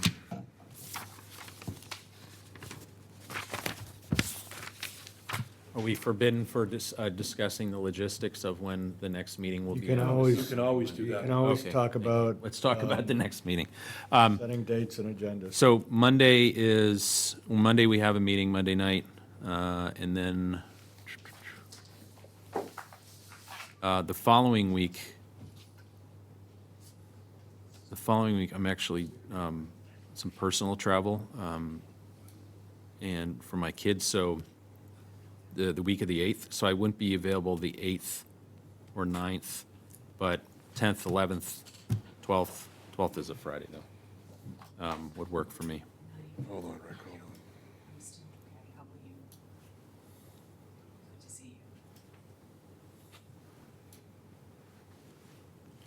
So we're looking at June, Yes, sir. and so we got to meet Monday the 1st, right? Yep. And then what do you talk about afterwards? You've Thank got a meeting on the 15th before a town meeting. Yep, we got a meeting on the 15th before town meeting, and then I'm thinking we could meet on the 10th or the 11th. The 10th would probably be better, in my Did you opinion. say the 8th wasn't working for you? Yeah, I'm gonna Is Mondays gonna be an issue for you? just, 'Cause we need to figure this out, you know, because if I don't show up for that appointment on Monday, I'm going to have some very angry people at home, so, yeah. I mean, the whole thing is that I am It was. I'm flexible to meet your needs and doing the job at the moment. So you said 10 or 11? Yeah, just so you know, too, that was in my personal calendar for probably the last 3 months, so, that's why. I'm sorry, yeah, the 10th or the 11th, right.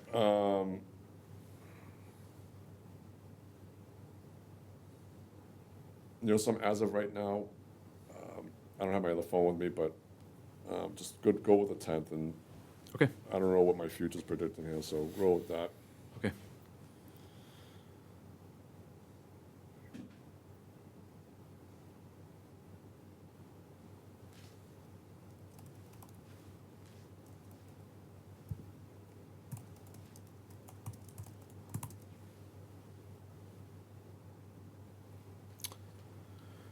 Okay.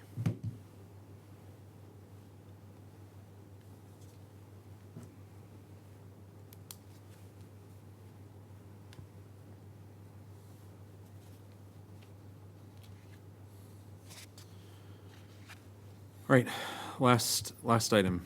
Vote to approve, accept the minutes. Vote to accept open meeting minutes from May 11th, 2026 and May 19th, 2026. You know something? I don't think I've seen the 19th minutes.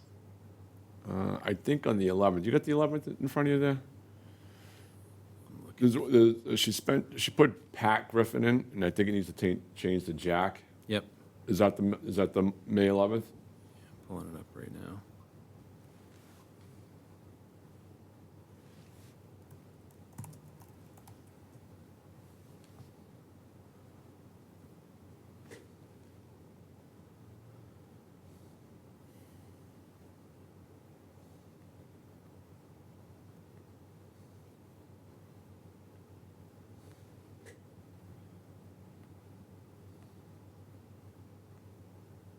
Did we have a discussion with Jack on the 11th? Was that, I know we did on the 20th. So maybe it was the 19th we had a discussion with him? No, it would have been the 20th. It would have been the last meeting because we talked through, The 19th or 20th? 20th, sorry. The 19th was when we met with the two chiefs. And then the 20th, we addressed we discussed some of his questions, right? Did I get that? I thought we met Tuesday and We met Tuesday Thursday. and Wednesday. Was it Tuesday? Was it back-to-back? Yeah, it was All Tuesday right. and Wednesday. Yes, yeah, item number 5, response to inquiry from Chair of the Capital Budget Committee. And yes, you're right, they got his name wrong. So Which that needs to which be meeting was changed. that? That was the 20th. May 20th. All right, we don't have that on here for approval. It only says the 11th and 19th. You are correct.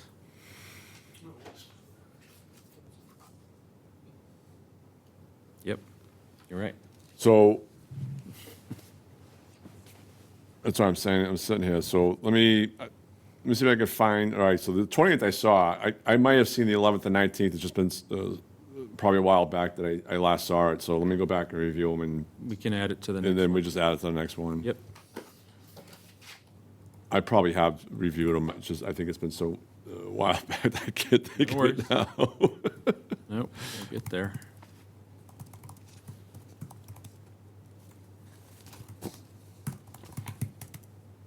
Okay.